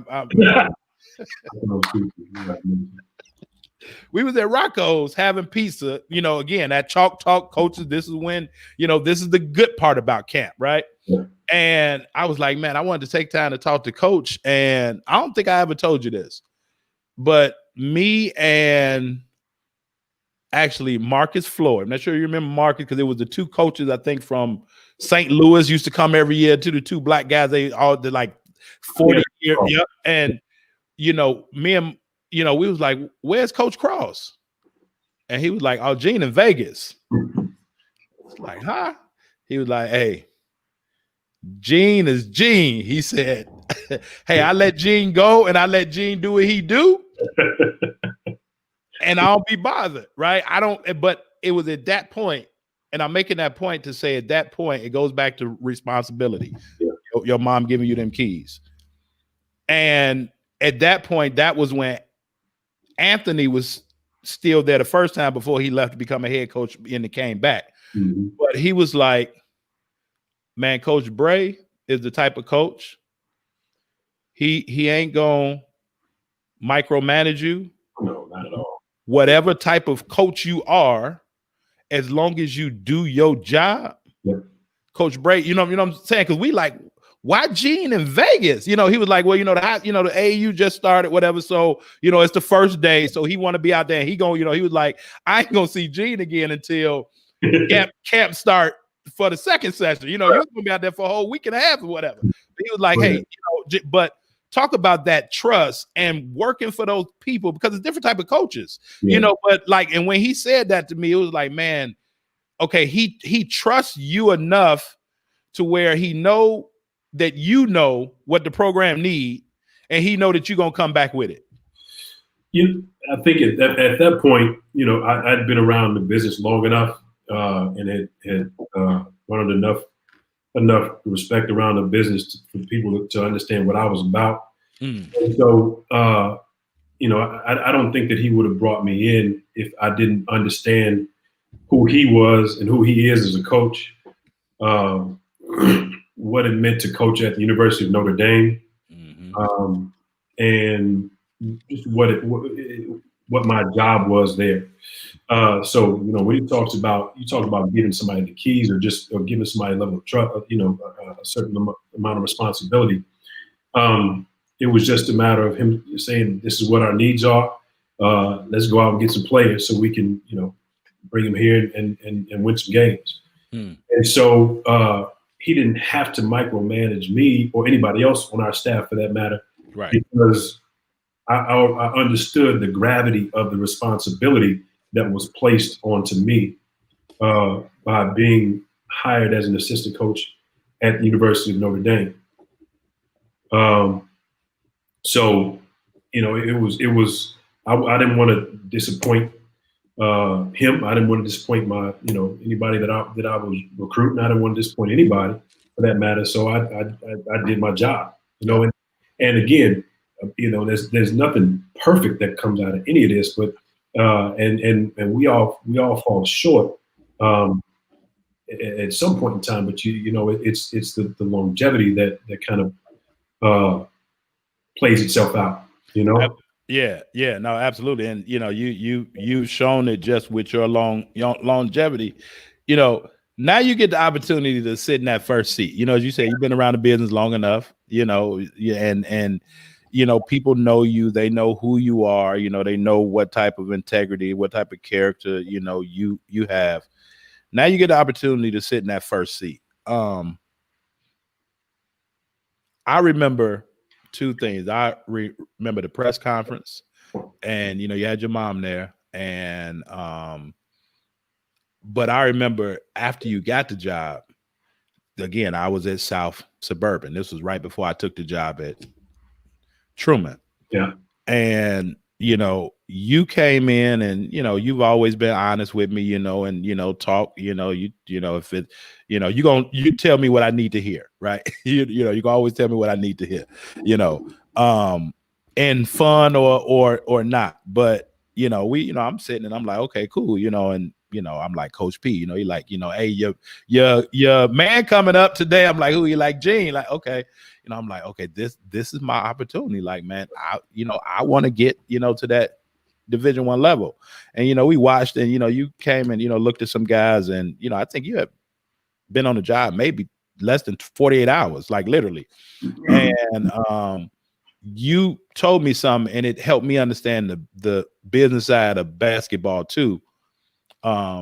You was like, Vale, we gonna talk. But at this point, my first agenda is I got to bring somebody on staff smarter than me. And I didn't take it as a shot, right? But I understood that's what the great coaches do, right? Because there's so many coaches out here that want yes men under them, right? You went out and you was looking for somebody that had more basketball knowledge than you. You know about that. I always tell my son my oldest son is especially. If you're the smartest one in the room, then you're probably the wrong room. And so, I had, it's funny though. In retrospect, there's a lot of things I would have done differently with that whole situation, but the hiring, and probably, and not probably, I should have, but ultimately, I think what my thought process was my first head job was to get people who were a little bit longer in the tooth, Mm-hmm. and on the coaching side of it. And I actually had to wind up keeping somebody that was from the previous staff, and they got two guys who had more experience than I had. Right. Coaching at that level again, which, like I said, in retrospect, I would have handled that differently. And that's interesting that you mentioned that, because I recall that conversation vaguely, but I probably should have done better by you at that point. And I just, again, the things I would have done differently. Yeah. And I mean, I didn't take it personally, because I understood and I knew the value that first hire was bringing, and I was like, and me and Coach P had that conversation too. It was like and so coaches, just like athletes, and maybe you could talk on this, are recruited, right? BeTheRightRecruit.com, right? That's my company, my program, BeTheRightRecruit.com. Right. But as you said, even at UIC, you had a role, right? That was the first time that I ever been part of a program that was ran really like a football team. Mm-hmm. Right? Nagy had the defense, Coombs had the offense, Coach C was the overseer, Mm-hmm. Markoff was the strength guy. We had the study hall guy. You was kind of the intangibles, and it was a well-oiled ran machine, but I think at that point, as you said, right, smartest person in the room, but everybody has a certain role to play, right? You got to have those individuals, because at that time, UIC, you could relate to us a little bit better because you were younger. You know what I'm saying? So it was, and even understanding that whole terrain, it's nothing like a single young person on the college level as opposed to older married individual, and not necessarily any bias, but understanding it's work, and you may have to be moving, right? And so people don't want to put people in situations to maybe have to choose, because like I know it, people may say they want it, but as you said, it's work. And now when it comes to that work, you question yourself, almost like an athlete after so many suicides. You're like, man, is this really worth playing for this dude? You know what I'm saying? He got me running all these suicides, but in the end, it do work out. But it was like, okay, to your point, you have to have people around you, because there's so many coaches that I see that they aren't listening to nobody. And it's like, well, if you the only mind out of four, like, why you got everybody else around you? Yeah, no, it's you. I think it's important to have people around you that that challenge you, but understand that when there's a decision that's made, then that's the decision that's made, and that's what you go with, and that's what you get behind. But whatever leads up to that decision, I didn't want those conversations to be pleasant necessarily. Mm-hmm. And so you have to make sure that you have somebody around that again, the guy that would have been in the spot that you would have taken was the guy who I kept staff. The other two guys, again, had been in the business longer than I had, and you in general, you have to make sure that conversations are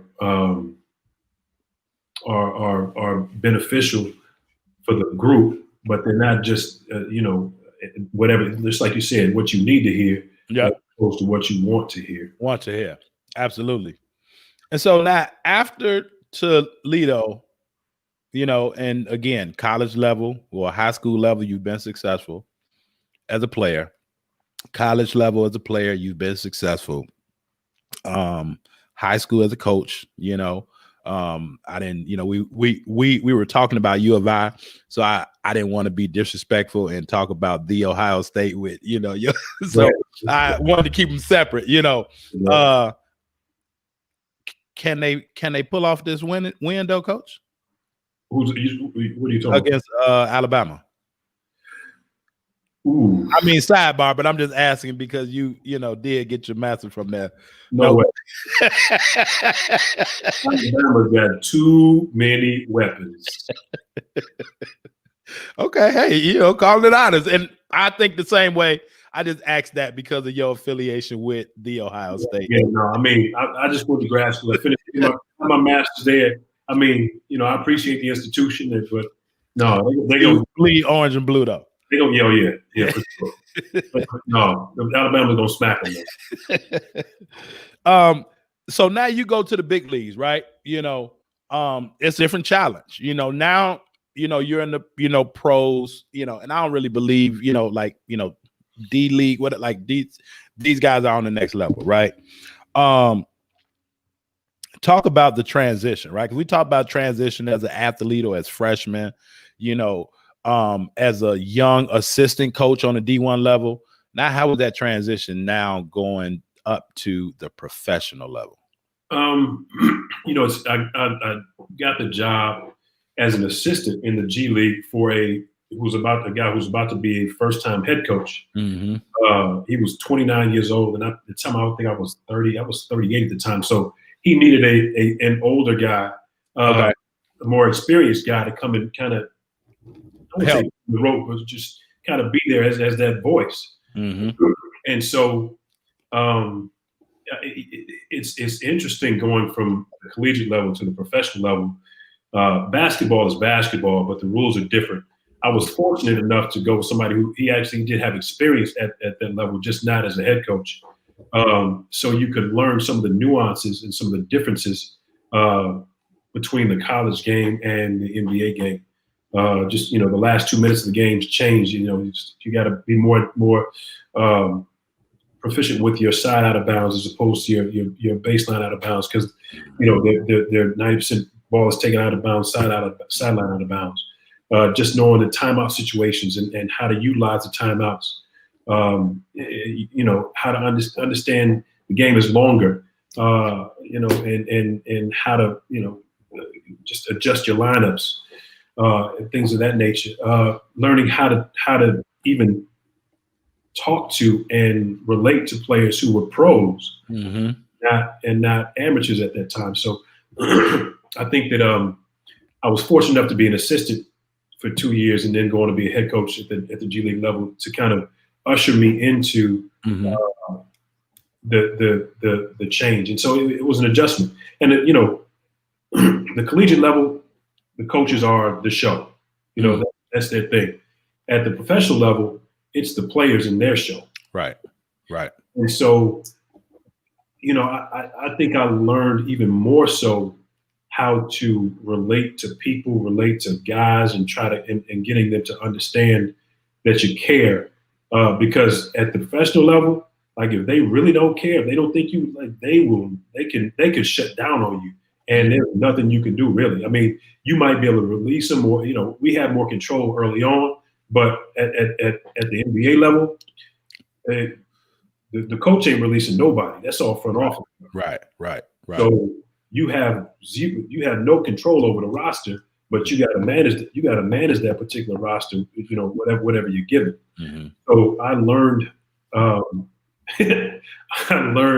how to get the most out of whatever I was given, or whatever again, when I had more control, learned how to put together a team that we felt good about. But as I got further in my professional career, I had to learn how to manage whatever the management team gave me or gave us. Okay, yeah, no, and that's That's huge there because you know we hear it like NBA level or this guy in the locker room or coach can't do nothing with him, but Yeah. it's like really a business side beyond you even at this point, and as you said, college level, the business side may stop coach or the AD, but on the pro side, it's a few more people above that the head coach, Oh, for sure. to get there. Now, Iowa Energy, and correct me if I'm wrong, Coach. Were you there with Coach Nurse? No, I was there right after Nick Nurse. Okay. So now talking about back with Mr. Hanna, did Steph play for you at some point, didn't he? Some point throughout this journey, I remember seeing you and him on the same sideline. I think Steph came back. When did he come back to us? I think he came back to us in Iowa that next year. You know what? I got to go back because sometimes all my years just run together, especially the pro level. Cats come in and out, but I did have Steph around. Because there was somebody else from Chicago on that team too, wasn't it? Or was it? It was Steph and somebody. Jeez. I think you're killing me. Y'all had two good guards. I ain't gonna make you dig the name up, and I'm gonna do my research. But I remember y'all had two good, and I'm like, wow, they on the same. And it wasn't from Chicago. It was another high Division I player when they were in college. But I'm not, exactly sure, who it was. Mm-hmm. So now can you talk about, because we hear a lot about two-way players. Can you talk about like what is a two-way player and how do they get to be a two-way player or like get called up? Well, okay, so you mean the actual definition of a two-way player in the NBA right now? Yeah. Well, so, you talk because some people say two-way player like okay they can hoop, put the ball in the hole, but they can defend. No, I ain't done. No. Okay. No, that you're supposed to be a two-way player. Anyway, I was gonna say at our age we call that complete player, right? But in terms of two-way playing in the G League right now, when you first got there it was the D League, but playing in the G League and then having the opportunity to go play on, get pulled up because all G League teams are owned by an NBA team, correct? Everyone but one. Okay. Everyone but it's getting to 1-1. I think it's 29 teams. Portland doesn't have their own G League team right now. Okay. But a two-way player, you have two-way contracts on an NBA roster, and they occupy the 15th, the 16th, the 17th spots on an NBA roster. You have X amount of days that you can spend in the G League or with your NBA team, and your salary is prorated based on the number of days you spend at each spot. Once you get to X amount of days, you either have to be rostered you have to be called up, and rostered with your NBA team, or you spend the rest of your time back in the G League. So you have to make sure that as a management staff that you're budgeting the amount of time that a player goes back and forth between G League and NBA roster. But it's and there's a minimum salary and a maximum salary. You can make up to $400,000 as a two-way player, and it winds up being a very good way to just prove yourself. And so and that's part of the evolution of what the G League is now. Is that there were two-way contracts 4 or 5 years ago. That's a new and truthfully it's keeping players from going overseas or keeping all the better players from going overseas, and it's taking away some of their talent and giving guys an opportunity. Because it's hope. Because it's hope. What's that? Oh, yeah. I mean, that's what it is. That's exactly what it is. Okay. No, and I didn't know, one about the salary, but so as a coach, and it's different now, so I don't want to, compare the two, but we have, now, college coaches, even pro teams, they may be without a certain player right now, based on, COVID protocols and those things. But how difficult is that as a coach with having guys, okay, we ain't gonna have this person or these couple people for, we don't know if we're gonna have them back, so like, what's that structure like as a coach? Like, are you always, talking to management about like, we need to get more people in so that if these two people leave, or like how is that? Is it like confusing, frustrating, just, from a head coach standpoint? As a head coach, you realize that your roster is gonna be fluid. Okay. As a G League head coach. Okay. You're allowed, there are 12 roster spots, and, the X amount of inactives that you have, so on and so forth. But you realize that there's going to be some fluidity to your group. So, I mean, I can remember, several different times where I remember when we were coaching in Iowa, and the game actually had to get postponed for an issue that was on the court. So we flew home and fly back. Now, at the point in time where the game stopped, we had one of our players was on the free throw line. When we came back, that player that was at the free throw line had gotten called up to the NBA. Wow. And so, we had to play the rest of that game just without that really good player. Right. And make an adjustment from there. But you get used to guys being out or guys coming into the available player pool and picking guys up and releasing guys and what have you. So you learn how to adjust and to make adjustments on the fly. You learn how to teach on the fly. You learn how to teach quickly and try to make things as simple as possible for people that are just coming into a situation, while always trying to manage the locker room and manage personalities and manage chemistry and cohesion. Right. And like as soon as you think you got it, oh, we got to add a new piece to it, so and I'm pretty sure, kind of like as Coach Collins was for you, that first time, and Coach Lato and Coach Bray, everybody, you're happy that those players get that opportunity, correct?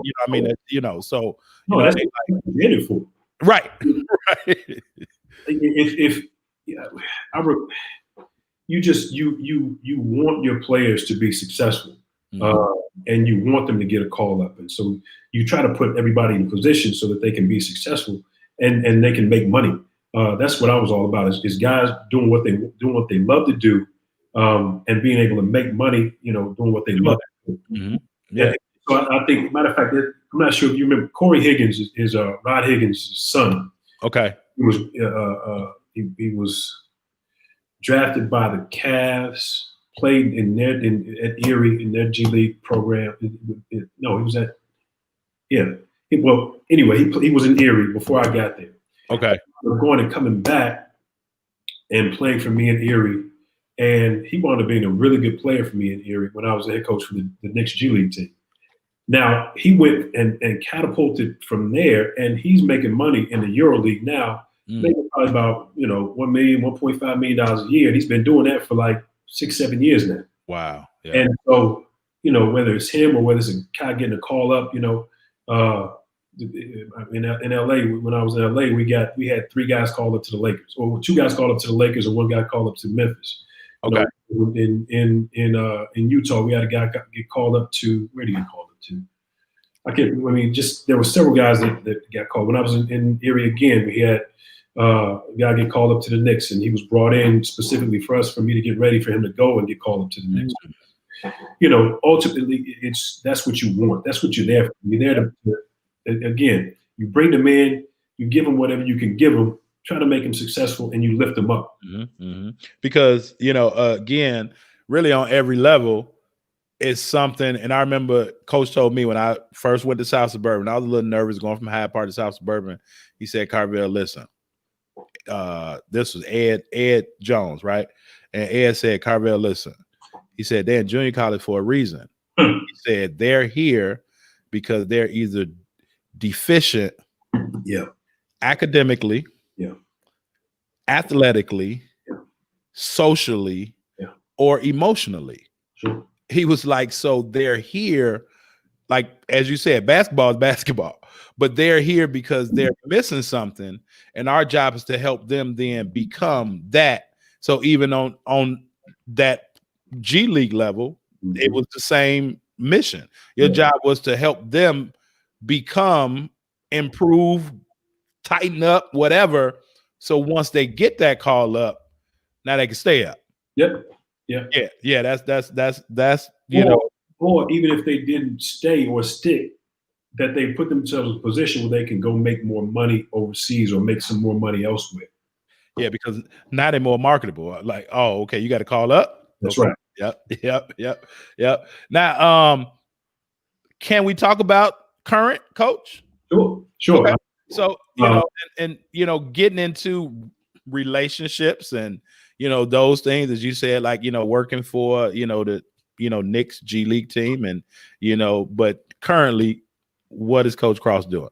Well, I was just recently with the Sacramento Kings as the director of amateur scouting, and just recently accepted a job with the Knicks in a similar role, a little bit more personnel based as well.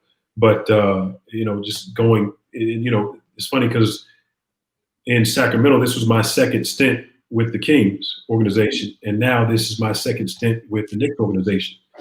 And so you talk about just having relationships and maintaining relationships. I don't think that I would have been able to go back to an organization if I hadn't developed a rapport with people there or had left the organization negatively, so to speak, or just where people were like, well, we don't like him anyway, or he was terrible when he was here, or whatever it is. Yeah, no, and that's talk about in the recruitment process on the college level, Coach, and athletes may not think that they do it intentionally, and parents may not think they do it either. But as you said, keeping that positive relationship, right?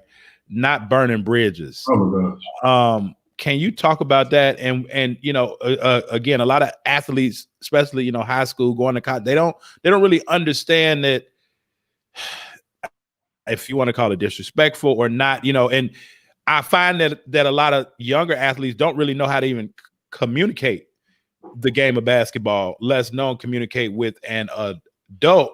But as a coach, if you're talking to someone and you asking basketball questions, they can't respond to it. But just talk about like burning those bridges, right? Because as you said, and it was powerful. I never thought the ability to go back, right? Is one thing, the sunshine on the dog's ass every once in a while, what they say, right? Excuse my language, but so we can all luck up on something one time, but to go back, you had to do something the first time to get the second chance. So had you done something that would have left a bad taste in somebody's mouth? So, can you just talk about the importance of leaving the right way or saying no the right way? Sure. No, I think it's important. And you talk about recruits. As a college coach, you hear no more times than you hear yes. And you develop a relationship and a rapport typically with recruits or their parents or their cousins or their uncles or whomever it is. And, I think that it's important to make sure that you show the same level of respect to whomever it is that's putting in time to recruit you or to show interest in you. I respect your time. I appreciate your time. Unfortunately, I'm going to go in another direction. But I truly, appreciate the opportunity. I feel privileged to have had the opportunity to talk to you about this, whatever it is. And I think it's the same way professionally. If you get fired, you can go out, and say, you know what, I appreciated my time here. This didn't work itself out. They're good people here, so on and so forth. And I'm going to move on, and I wish them well. And even, I talked to the whole rest of the front office staff when I was leaving Sacramento, and it was, you know what, good luck to you. We appreciate you, so on and so forth, blah, blah, blah. This isn't goodbye. We'll see you later. Right. And I think that is an important skill for people to develop is understanding that you don't burn a bridge. There there may have been somebody that you didn't get along with, or you didn't appreciate, or you didn't necessarily jive with, but you make sure that you put all that aside to say, you know what, thank you for whatever it is this experience it was. And it's usually we learn some things about ourselves, we learn some things about other people, we learn some things that we want to do, we learn some things we don't want to do. Mm-hmm. So that experience had an impact on you. And usually it's a positive one, because you probably grow from it. You grow from whatever success, but you really grow from going through some adversity or something that was a little bit more difficult. So I think you have to show appreciation for each situation that you're in. Absolutely. And yeah, I was going to mention that, it's not a bad experience if you learn from it. You should, because it's a learning experience in it all, so we, should learn from it. Let's talk about your son for a minute. You talked about Rod Higgins' son and, those things. You're at that point, you're at that age now. Your son, your oldest, son is, off, playing post grad basketball. Yeah. We talk about that balance, and even as I said, right, with those, the younger, more vibrant, maybe not as much responsibility, Coach Cross. Again, roles change, right? As we said, roles change. At what point did you feel like, man, I don't want to miss this? Like, because I think that your son, I think maybe he had an injury, I think junior year, if I was following right, but I know that you spent time and was at those games, and but at what point did you, like, at what point of his maybe high school career did you say, like, this ain't gonna last long, you know what I'm saying? So, like, was that battle, man, I need to do my job, but I don't want to miss it, because we hear athletes talk about it, even coaches, they may coach until they kid get in college, and they like, man, I'm, because I want to see my kid play. Yeah. And coaches, we spend more time with other people's kids than with our own kids. Yeah. So, can you talk about, like, at what point did you know that, and then the joy that you get from watching him play? Well, I don't want to miss any of it, truthfully. And so I was coaching, and that's what I did. And so I had to be away from what I did, for him and for my family. But when I was afforded the opportunity to move to this side of it, I felt so fortunate, because again, especially as a Black man raising young Black men, it's important for us to make sure that we're around, we're present, and we can put our hands on them and touch them and let them know that we love them, that we care about them, and not just that, but to teach them. And so I was fortunate and just so lucky to be able to be around for those years that and it can't make up for the time that I was away coaching, so on and so forth. But I think that he really appreciated the change and appreciated having me there and in the stands and being, helping get through his injuries, and to be that voice and be a parent and to cheer and because it's important for us as men, especially Black men, to be around and to be there and to be present and teach lessons and to help them grow, and then be ready to push them out, but always be there as a support. Yeah, and I know that's who you are, and that's who I've always wanted to be, and I've tried to be. Right. We always have people in our lives that have demonstrated that. Right. No, that's a great point. And as you said, you wanted the opportunity to be a parent, not walking in the stands as Coach Cross, but as as dad. Talk about that feeling, man. You've been in some of the best environments, some of the toughest environments, but not going into that, like, Friday night high school varsity environment. You've been there, Big Dippers, and all that. You've been in those rivalries on all levels. But now, as a parent, well, it's fun. It's nerve wracking, and are you watching the coaching? I do more watching than coaching. Okay. My job is not coach at that point in time. My job is support. Support. Yep. I'm the head supporter at that time. I'm not the head coach. Yeah. And you might look in the stands. Don't look at me. Look at your coach. I'm not out there with you. I'm not making decisions. I'm not taking you in or out. So don't worry about me. You worry about what's on that court right now. And I think that's probably what I would advise most parents to do too, is to let coaches coach, and you just be there to support your child, cheer for them, cheer for all the other guys, and you just be supportive. That's what they need, because they're not going to have you when they're on their job and they go into their boss's office and sit down, or they have their own business, and they go in and talk to somebody that's a customer that's not satisfied. Then they're going to have you there to coach them up. So they got to learn. They have to learn how to function through adversity. Oh yeah. Oh, that's good. Learn how to function through adversity, and because adversity can bring a lot of dysfunction. I mean, it and kind of go back to your point earlier, as our man Coach Lowe has joined us. What up, B? But not having that clarity, right? Not having that clarity affects your attitude, and you become unhappy, right? You nailed it with that, But you said, so you talked as a parent to parents, but now as a coach, a college coach going to recruit, is that a turnoff? Well, first, when you go, and I know it's different, but as a head coach, I'm pretty sure that you had a board with a list of names and recruits, not just one or two, correct? Sure. So at that point, did then the mission kind of come, who do I cross out? Like, how do I get this list smaller? Of course. Or what's that? Okay.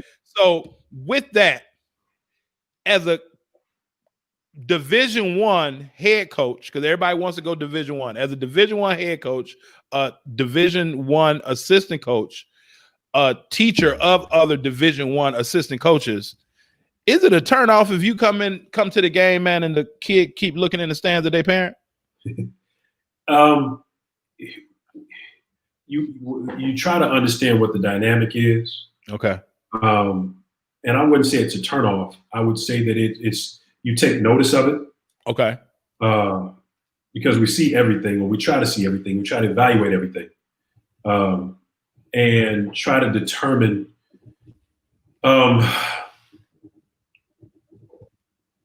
if it's something that would become an issue futuristically.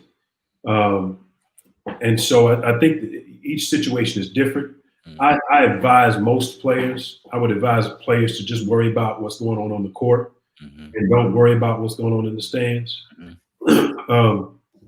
And parents, if your kid looks in the stands, you may, say good job, or, on to the next play, or whatever it is, but clap it up, keep it positive, and, love them up, cheer them up, and go about things that way.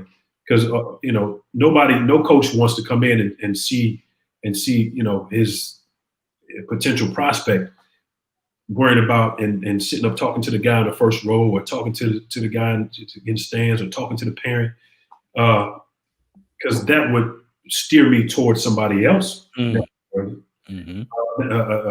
more than likely. But again, I think situations are different, and so you have to you can't look at things in a vacuum on the surface level either. Yeah.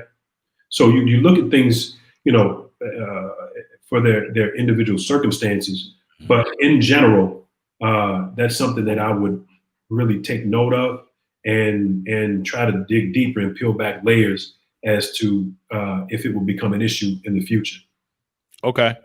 No, that makes perfect sense. So are you saying then to the parents of student athletes, like are you saying then that you're also recruiting a family? Oh, for sure. Okay. Yeah. So parents need to understand that they are being evaluated and or scouted and recruited too. Oh, what? Come on, man. Absolutely.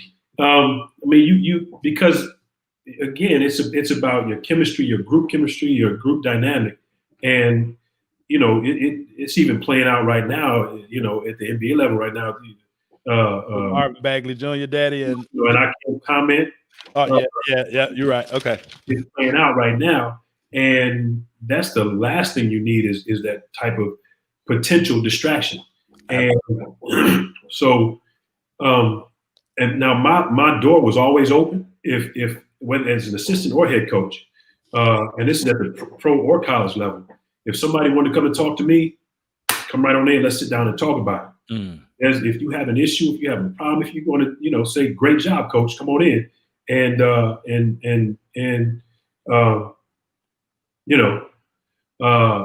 let's discuss. Right. But if there's chatter going on around, I'm going to hear about it, and no coach likes that noise that's going on, on around their situation. They rather for it to be brought right to them, or having that happen at all. Absolutely. No, that's a great point. And then the other part that you said, and these are things that you said that you are teaching your son, have taught your sons, because people are paying attention to it, but it also builds up habits too, right? Positive, those positive habits, but as parents, you said cheer for all the other guys. Sure. Like parents have to understand, and it's not, this is not knocking parents, this is to educate, right? But you can't just cheer. And, we all are guilty of it. We want to, if I'm recording my daughter cheering, I may zoom in on just her, you know what I'm saying? But I'm cheering, you know what I'm saying, for everybody. But and here's the reason why I think, Coach, because my son and your son are friends and they're teammates. And if I'm just cheering for my son, and now your son do something and I don't cheer for him, but more importantly, if I criticize them, I'm making it more difficult for my son, not necessarily me and your relationship, right? But for my son, because he feel a certain way, because, kids have a hard time balancing that, and to the point, a lot of kids are broken on what I call the long ride home. Yeah. And on that long ride home, not only are they being maybe, butchered and battered in a sense verbally about what they didn't do, what they should have did, but they're giving an earful about how terrible they friends are. Yeah. You know what I'm saying? And not, how does a 14, 15, 16, 17, 18, 19-year-old teenager deal with being phony if the being phony is not what they want to do? I mean, does that make sense? You know what I'm saying? Like, man, my mama talking about you, so it's putting this thing in my head, like, so maybe I'm not gonna pass you the ball. Now, as you said, now we got a whole thing. So cheer for all the other guys. Yeah. I mean, I think that was crucial. They learn from our example. And again, everybody's not gonna make the right play. But there's, you can say, okay, don't worry about that turnover. Let's get on. Let's get this stop right here. Right. Or, somebody missed a free throw. All right, you know what? Let's knock this one down. Yep. There are ways that you can cheer, and you don't have to be all rah the whole time, but you can be positive with the way that you interact, because truthfully, these are kids. Absolutely. And they take our example. Yep. And if we're out here, no, we can't be out here bad mouthing other folks' kids. We can't be bad mouthing anybody for that matter. Right. Just get in there, cheer them up, love them up, encourage them, coach them up, and you know what? Let the chips fall where they may. Absolutely. How good is your son? You know what? I project him as a mid-major right now. Okay. He's 6'9" and he's 200 pounds and long, and he's got athleticism. Is emerging with how many inches did he grow at one time? He grew about 1.5 inches over the past basically since last February, since the end of last season. Wow. Okay. Yeah. Okay. So big guard. Well, he's a small forward, power forward. He's a player, you know. Okay. He's a typical coach's kid, man. Okay. He's a coach's kid. It was necessary. No, that's good, man. I definitely, appreciate this time, Coach. And again, everything that like we talked about, right? Like principles, like responsibility, being handed the keys, no job is too small. Now, those aren't the titles of this book, but I think that you understand the point of what we're attempting to do, not only with this show, but with this particular episode, is to help educate and guide you a little bit better, and not only allow for Coach Cross to share his story, which is an amazing story, but to, get a peek behind the scenes into the minds of people that can tell you the truth, people that can tell you, the real deal, where, because again, not saying that, any coach is a used car salesman, but if you don't have no skin in the game, it's easier to be honest. Mm-hmm. I mean, I just think that, Coach, and I was telling my guy this, this question I want to ask you too. So I have a buddy and his son plays soccer, but it's all the same for the most part. And he was saying that he had an A10 school recruiting his son. Mm-hmm. And I was like, oh man, they all about to come now. And he was, we were talking about, coaches sometimes can recruit players because they don't want somebody else to get them. Y'all was, and he called me, this was like my college roommate. He was like, dog, he said, man, that's what happened for real. He said he got the first offer. And he said, like 2 days later, it was like 4 more A10 schools. I said, like, dog, I'm telling you, like the truth, that. And so it like all offers are all, and you ain't on that level, and not that you did it, because I don't think that you did, but are all offers authentic offers? I mean, let's be real, Coach. I mean, let's be real about it. No. Okay. And so hear it, right? All offers aren't authentic offers, and nobody may know why, right? What the ulterior motive is. Sure. But ultimately, if you can play, they'll find you. And sure. Cross said, if he come in the gym, he knows what he's looking at. One of my final questions, Coach, and you kind of talked about puzzle as a recruiter, as a scout. It's probably the same way on the pro level. Are you looking for players or are you looking for pieces? That's an interesting question. It's funny. You look for, like in a draft, you're not going to pass up talent. You look for the best talent available. Right. That's how you should go about it. As you get later on in the draft, or as you go through free agency or what have you, you and I would talk about this with some of the guys that I was with in Sacramento. You got your cornerstone players, your core. Now you're trying to put a puzzle piece together to make that picture whole, a winning picture. Yeah.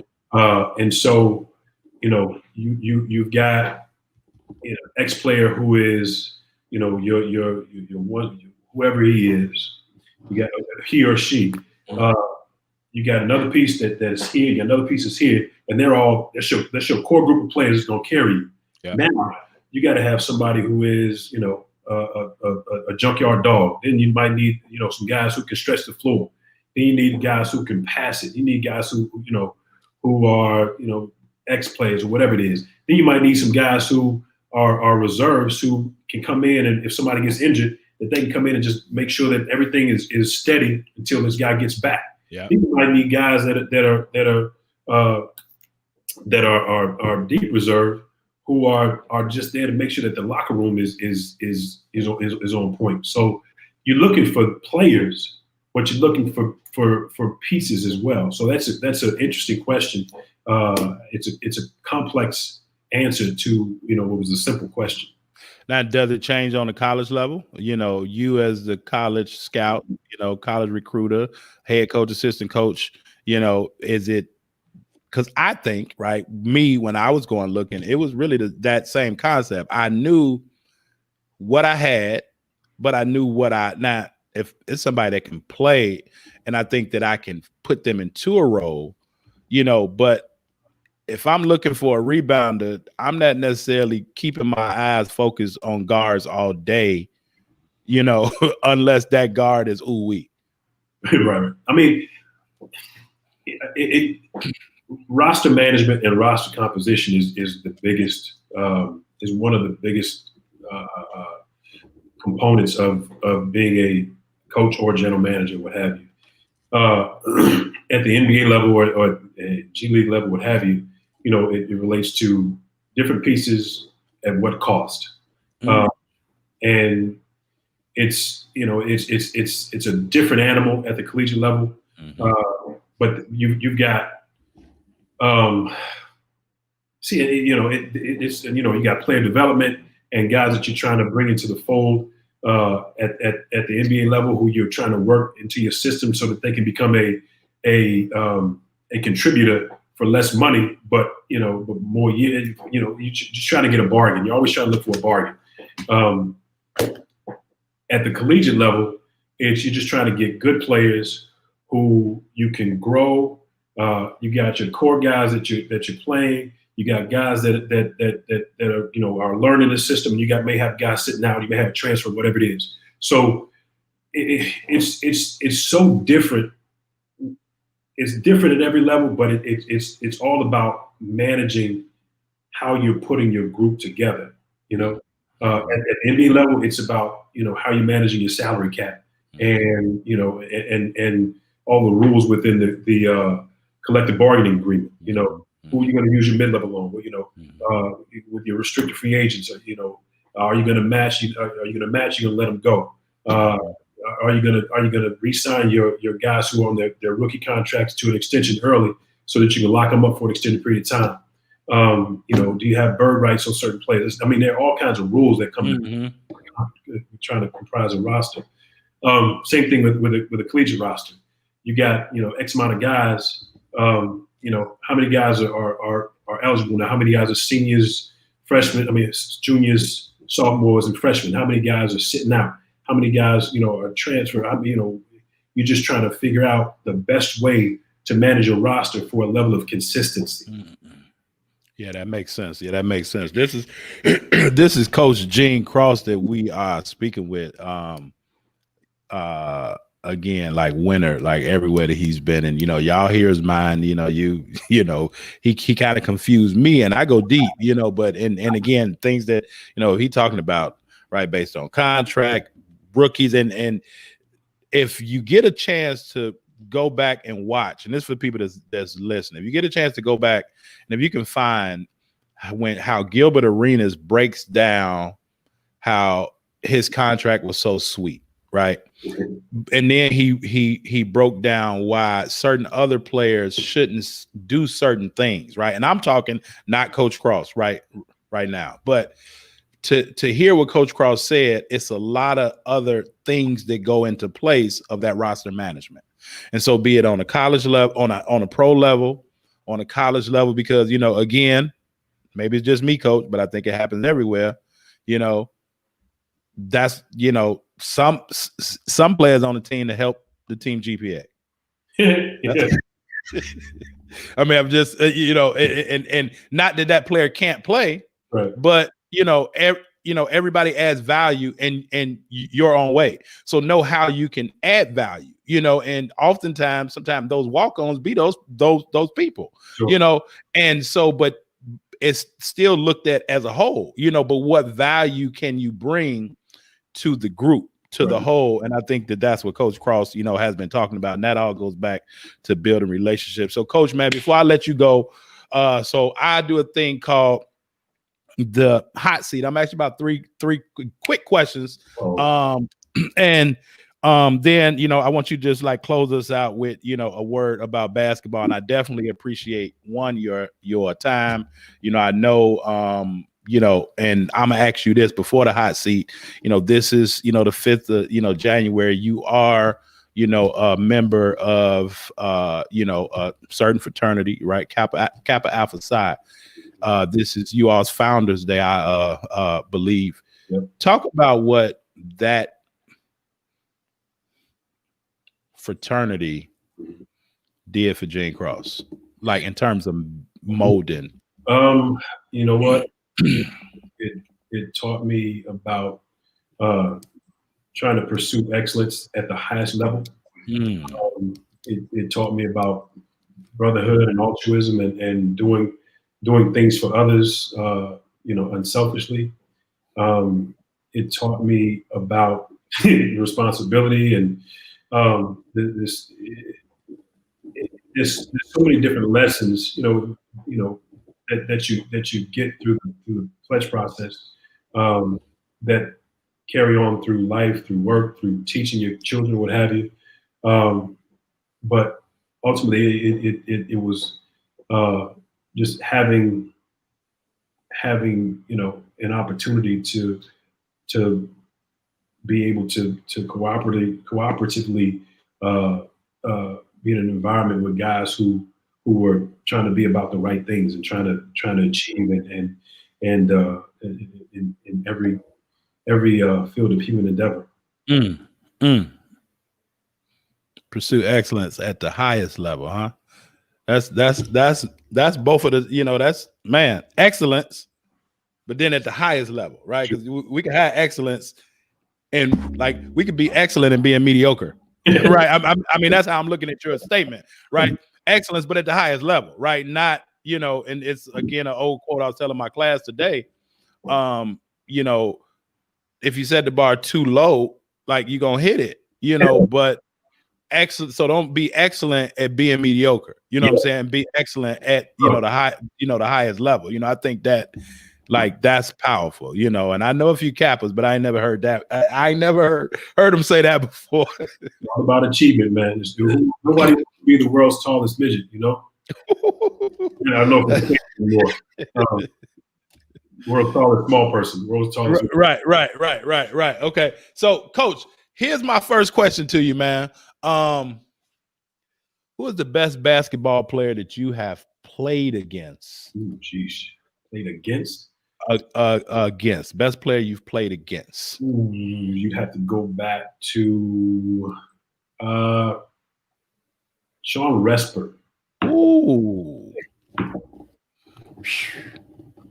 Talk about Resper, man. A lot of people don't, people talk about Draymond Green, right? But like Sean Resper, we talk about Michigan State, right? Sean Resper was a different dude. When he stepped in the gym, he was in range. Matter of fact, you talk about responsibilities. I used to be him in practice when we were preparing for Michigan State. Yep.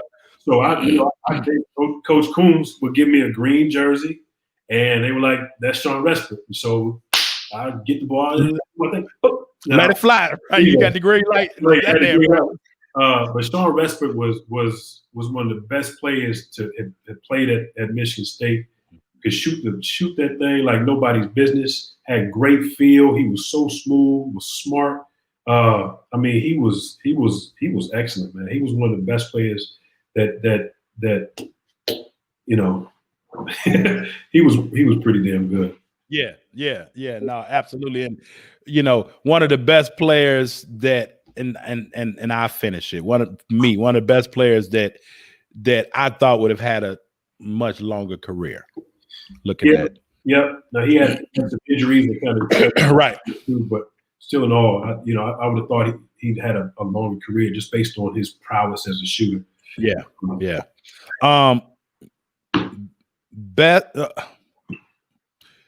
Okay, so that was best player that you played against. Now I'm gonna switch it a little bit, Coach. Toughest player that you've coached against. Coached against? Oh wow, yes. That's a tough one there. Oh geez, because you've been in the business for so long. Okay, so who's the toughest player you coached? Toughest player that I've coached? Toughest, not best. Toughest. Bryant Lowe, hands down.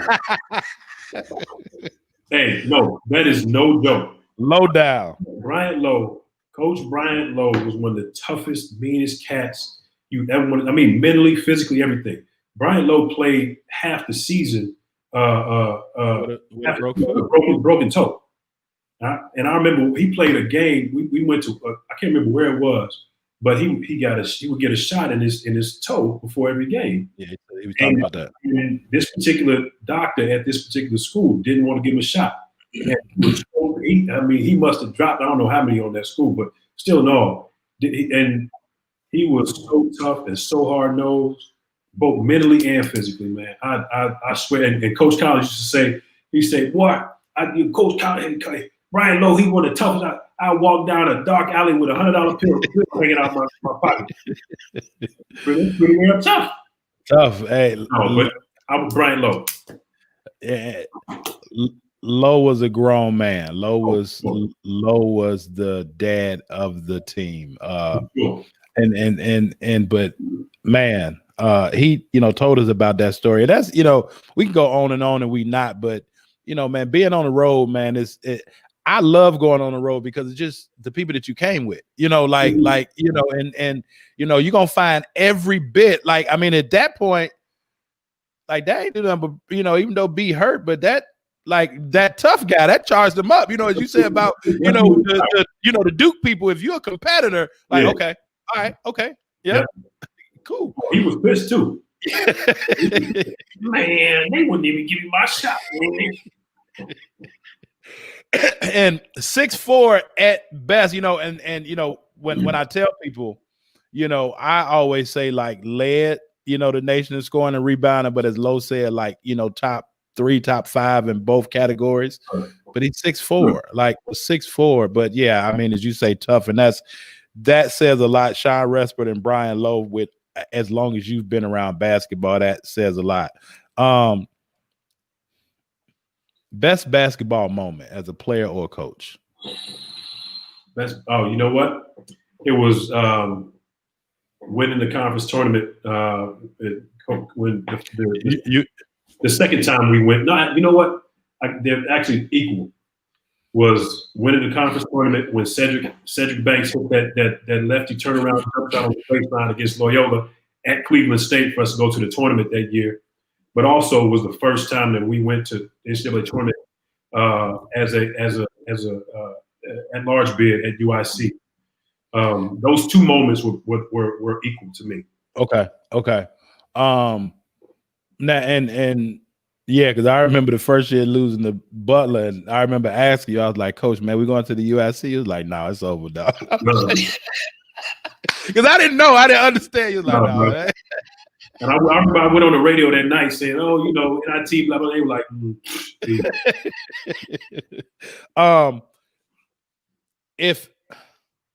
what's that one game you wish you could have back? About one season. What's the one game I wish I could have back? You know what? Is when I was coaching in the G League. And we let we were up by 9 with a minute 15 seconds to go, and wound up losing by 10 in overtime. Wow. Yeah, and I made a mistake. I should have put somebody on. It was Sean Singletary, who actually I coached at Virginia, wound up being on the opposite team and came back and hit 3 threes. Wow. And I made a series of mistakes there that I wish that I could take back right now. That we would have wound up getting into the playoffs that year. We wound up losing, not going to the playoffs, tied with the eighth place team, and they won on a tiebreaker. So if I won that particular game, it'll put us at 29 and 20 and 29 and 25, and we would have wound up going to the playoffs that year. Wow. Okay. Do you ever watch that game, Coach? No, I never. Never. You've never watched it. I watched it after that, and then I put it behind me, and I learned from those mistakes now. Okay. Yeah. Okay. Oh, for sure. I've watched it. I watched it several times after that. Okay. Yeah, because I've heard people, and it's one game in my coach career that I just won't watch. Like and I probably can obviously learn from it, but I just that one is tough. You've been going smooth through these. So now let me ask you this then. Let me Martell Bailey or David Bailey? What? There's only one answer. I'm going. God, I love it. I love my Western House Cats, but I'm riding with my man Martell, man. Talk about him. Oh man, you talk about a cat that I would go to war with. I mean, he is as passionate about his family, his people, the game of basketball, UIC. He's just a born winner, born leader, man. And going to recruit that cat, it was tough because it was touch and go with how things were going to work out academically for him. And so I just made sure I hung in there, developed a relationship with him and his people, and he wound up coming and I left after his first year playing. Right. But still in all, I'll never forget that shot he hit against Wisconsin, Milwaukee at the buzzer, and just the way he ran a team and the way he brought people together. He still does that to this day. Absolutely. And so no disrespect to David Bailey at all. No disrespect. But he was tough too. Oh my goodness. But no, I'm riding with my man Martell all day. I love it. I love it. Okay, so now in closing, Coach, if you could give me one word for these individuals, like the first word that just come to mind. Mark Miller. A monster. Ooh. Deion Thomas. Smooth. Big smooth. Cedric Banks. Killer. Killer. Period. Huh? With a A on the end. With a capital Killa. Killer. Oh man.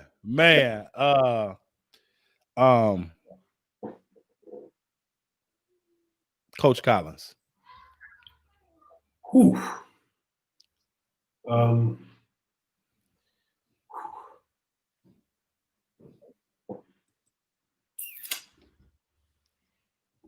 That's tough. Take your time. Yeah. You got me with that one. Wow. Mentor, teacher. It's kind of hard to sum him up in one word. Definitely. He definitely. Okay, I will. He wants that smoothie. Coach C definitely deserves, more than one word. I in short, I personally say like Pops. You know what I'm saying? It's yeah. It was, people say like bigger than basketball, but he wanted you to be successful for you. Yeah. That just Coach Lato.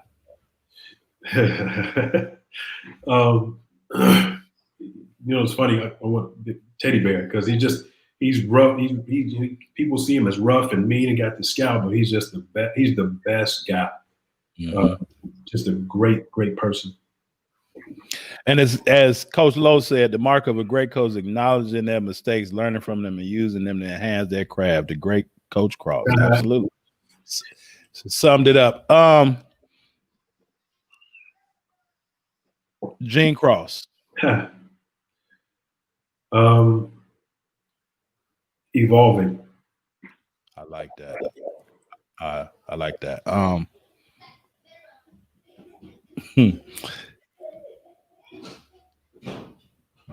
David Greer, and I'm gonna throw that name out there because Dave Greer was good, and a lot of people slept on. And I guess if it wasn't for Coach Coons, we wouldn't have known nothing about Dave Greer, or at least I wouldn't have known nothing about Dave Greer because he was at Wabash. Then he went to Utah with Dave Greer, but but not even so much. Let me change that. Not even with D. Greer, Chicago kids. Gritty. If you, no, Chicago. Uh-oh. Chicago or LA.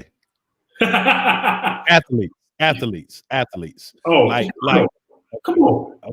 Okay. I ride with my city, man. Come on. Yeah, I heard a coach once say I have to have at least one Chicago kid on my team, no matter where I coach. I ride with my city. If I tell you what, if I could take just a bunch of cats from public league and from around the area, please.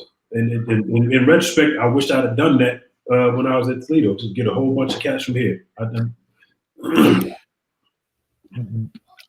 Do you think, Coach, that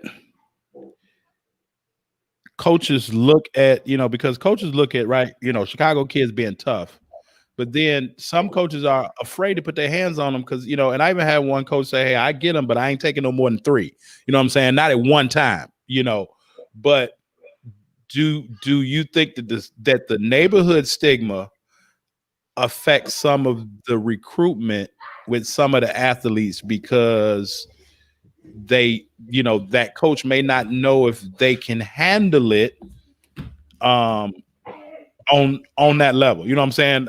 I mean, as you said, like Notre Dame or, Virginia, DePaul, UIC, but these are prestigious institutions, prominent institutions, and they spend a lot of money on you. Sure. But do you think that the neighborhood sometime can slow down a prospect's recruitment?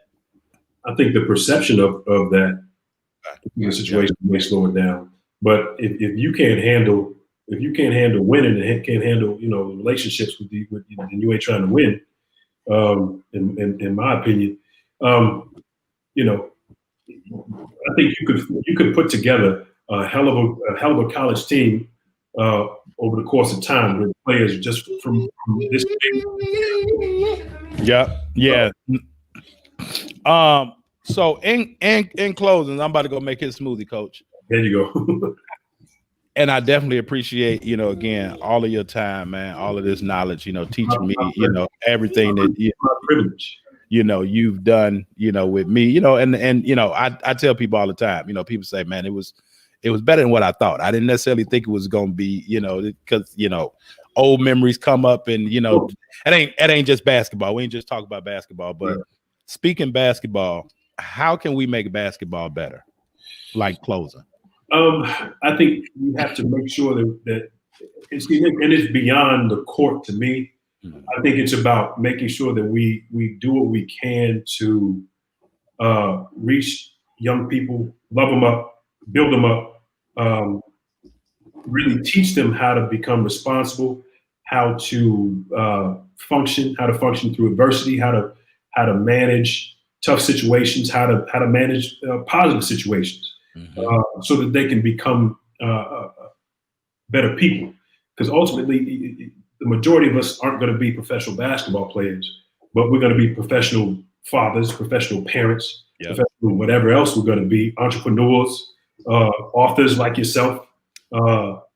So it's about loving up these kids and loving up these young people. And so I think about real quick. I remember Brian Lowe. He called me one day. He had a flat tire. Something had car accident or something. And I ran out the door to make sure that him and this girl were straight. They were okay. And so I think about instances like that, just to make sure that people know that you give a damn about them. If they know you give a damn about them, then that helps with their confidence, and it helps them teach people coming behind us that somebody gives a damn about them too. Yeah. And the more people, and the more of us that know that people give a damn about them, the more they're gonna want to go out there and not let somebody down that gives a damn about them. Mm-hmm. Hey man, that's a perfect way to close, because it go back to you having to do them chores and your mama giving you them keys because you didn't want to let her down. It's the same. It's life. Yes, it's full circle. Man, well, you know, Coach Cross, Coach Gene Cross, man. You know, I am super happy for you, super proud of you. You know, super proud to call you one of my coaches. You know, and I got, you know, and I tell people all the time, you know, my goal is to educate, to enhance individuals, as well as to empower them. And that's all that we want to do, you know, with this show. And, you know, I tell people all the time, you know, and, you know, with those chalk talks, you know, I've learned from Coach Bray, you know, learned from Coach Buzz, you know, but one thing that all these coaches at a high level do, and I've seen you over there, right? They take notes. Yeah. Oh yeah. Got to. Like, I mean, literally, you know, and I always show it, but like that's 4, 5, 6, 7, 8. Like I got 9 pages of notes since we've been talking. Yeah. And you know, a lot of times things aren't that hard. It just requires a system. And then it requires you to be consistent in doing that system. Yep. That's what make it hard, and that's why people quit. You know, if it's getting up early in the morning, workouts, weights, whatever, right? If it's as a coach, as a player, but can you consistently, as you said, do right, be excellent at the highest level? Mm-hmm. That is ultimately what it comes down to, and is you versus you. You know, oftentimes we compare ourselves, or we look at, you know, other people, you know, and as I say, you know, with our program, be the right recruit.com, it's about everything that we've been talking about. That coach may not need your talent, but that don't mean that you stop playing. You're just not a good fit there. But the place that you're not a good fit is 3 more places that you're a good fit. But you have to be okay, because guess what, coach? That good fit might be at the NAIA. That good fit might be at a DT. It may be at a JUCO, right? And are you willing to do what it takes consistently to then grow and develop into that person that you need to be to then get to that level? Because ultimately, and people don't want to hear it, and we close it on this point, if you think you are a Division I player, but you're only getting Division II offers, you're a Division II player. Right. Coaches recruit based on the level. Yep. And those people in high school, for the parents, if your kid is not playing really at one, and you know, as many high schools out here to, you know, recruit now, you go wherever you want. If you're not playing at one of the top high schools, what make you think you're gonna play at one of the top colleges? You know, and so, you know, it's still levels, you know. So we do, coach, right? And I'm gonna send you this, and you know, me and you gonna chop it up at another time. We spent, you know, a nice amount of time, but you know, I wanna just real quick before we go, because I want to show you. So, you know, my, you know, company, as I said, so now I'm certified in the DIS assessment to be able to take it, and it helps people become. So it's a study. So the University of Chicago and Cornell University did a study of 500,000 people, and they found that the people that were most successful out of that 500,000 had 2 things in common. One is that they were self-aware of who they were. Yeah. And 2, that allowed them to become more authentic. And so, as you said, right, based on us not being clear, not understanding, affects our attitude. Well, unfortunately, we communicate with people based on how we understand, right? Or based on how we talk. And so a lot of that, if we don't understand, when you talk about players and pieces, well, this might be a good player, but we've heard the term "it ain't enough balls," right? Well, so what happens as people? How do we move people without putting our hands on them? How do we stretch them, as you said early on in the broadcast, about people doing things more difficult than they would normally do because they know that you care about them, or they know a little bit more about themselves. So that's what this report does. It helps you identify, right, what your strength is, as well as where some of your blind spots are, right? And so I'm gonna just let me see if I can blow this up real quick, right? And I'm gonna send you this, but we're gonna talk about this and get into this. But so this is you here, right? And it shows that, and I break all of this down, but would you consider yourself, right? So it's 4 different types of people: those that tend to approach problems and make decisions at a high rate, be to interact with people and share their opinions at a high rate, be able to be at a certain pace, pace their environment at a high rate, and people that like the protocols, they like to follow procedures. They're very analytical. They're very detailed. And this shows, and I'm gonna break it down to you, Coach, at another time, right? When you have time, but I'm gonna really, really break this down to you. But you tell me, would you consider yourself a perfectionist or more systematic? I mean, but does this sound like you? Systematic, sure. Yep. And so what this report does, and this has been around for 100 years, right? Like a guy named Dr. William Marston, he invented Wonder Woman and all of those things. And so with my company, right, so I kind of partner with, Eric Thomas and, been, trained with them on this. But what this basically says is that no matter where you go, what you bring to any company, to any job, to any position that you are at, what you bring to that company is structure. Interesting. Right. So, I mean, I'm gonna totally break it down to you, but I mean, would you, and so I have that same quality, right? Mine's not a 99, but I have that same quality. But I'm gonna really, really break it down to you. It's gonna blow your mind how 15 questions will tell you so much about you and tie pieces in together, right? I didn't really understand why my players would get upset because my practices was like 3 hours and I didn't think we practiced long enough. You know what I'm saying? But I'm the same way, right? I am that right systems guy. Sure. And it has to be done a certain way. But it made sense because, and even in talking to you, it makes sense, you being a history person, right? You want to know more. You want to know that why. Not necessarily that what, but that why. So, but I'm gonna, definitely break it down to like, so Baylor University used this tool last year. And they was number 1 in the country, right? But they understood, the coaches understood how to better communicate with the players because they understood what the players' strengths were, right?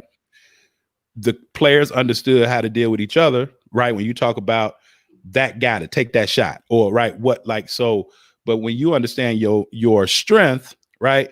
Even as a you was Sean Respert, and being Sean Respert, you had to know all them screens, all in 1-4 highs, all them dribble handoffs, but they could make you be Sean Respert because, right, just tying it all in together real quick, you could take in all the details and then do it. Does that make sense? Like somebody else on the team couldn't do that because they, like I told you, go over the screen, not under. You know what I'm saying? But so this actual report, man, is like, I mean, it blows your mind.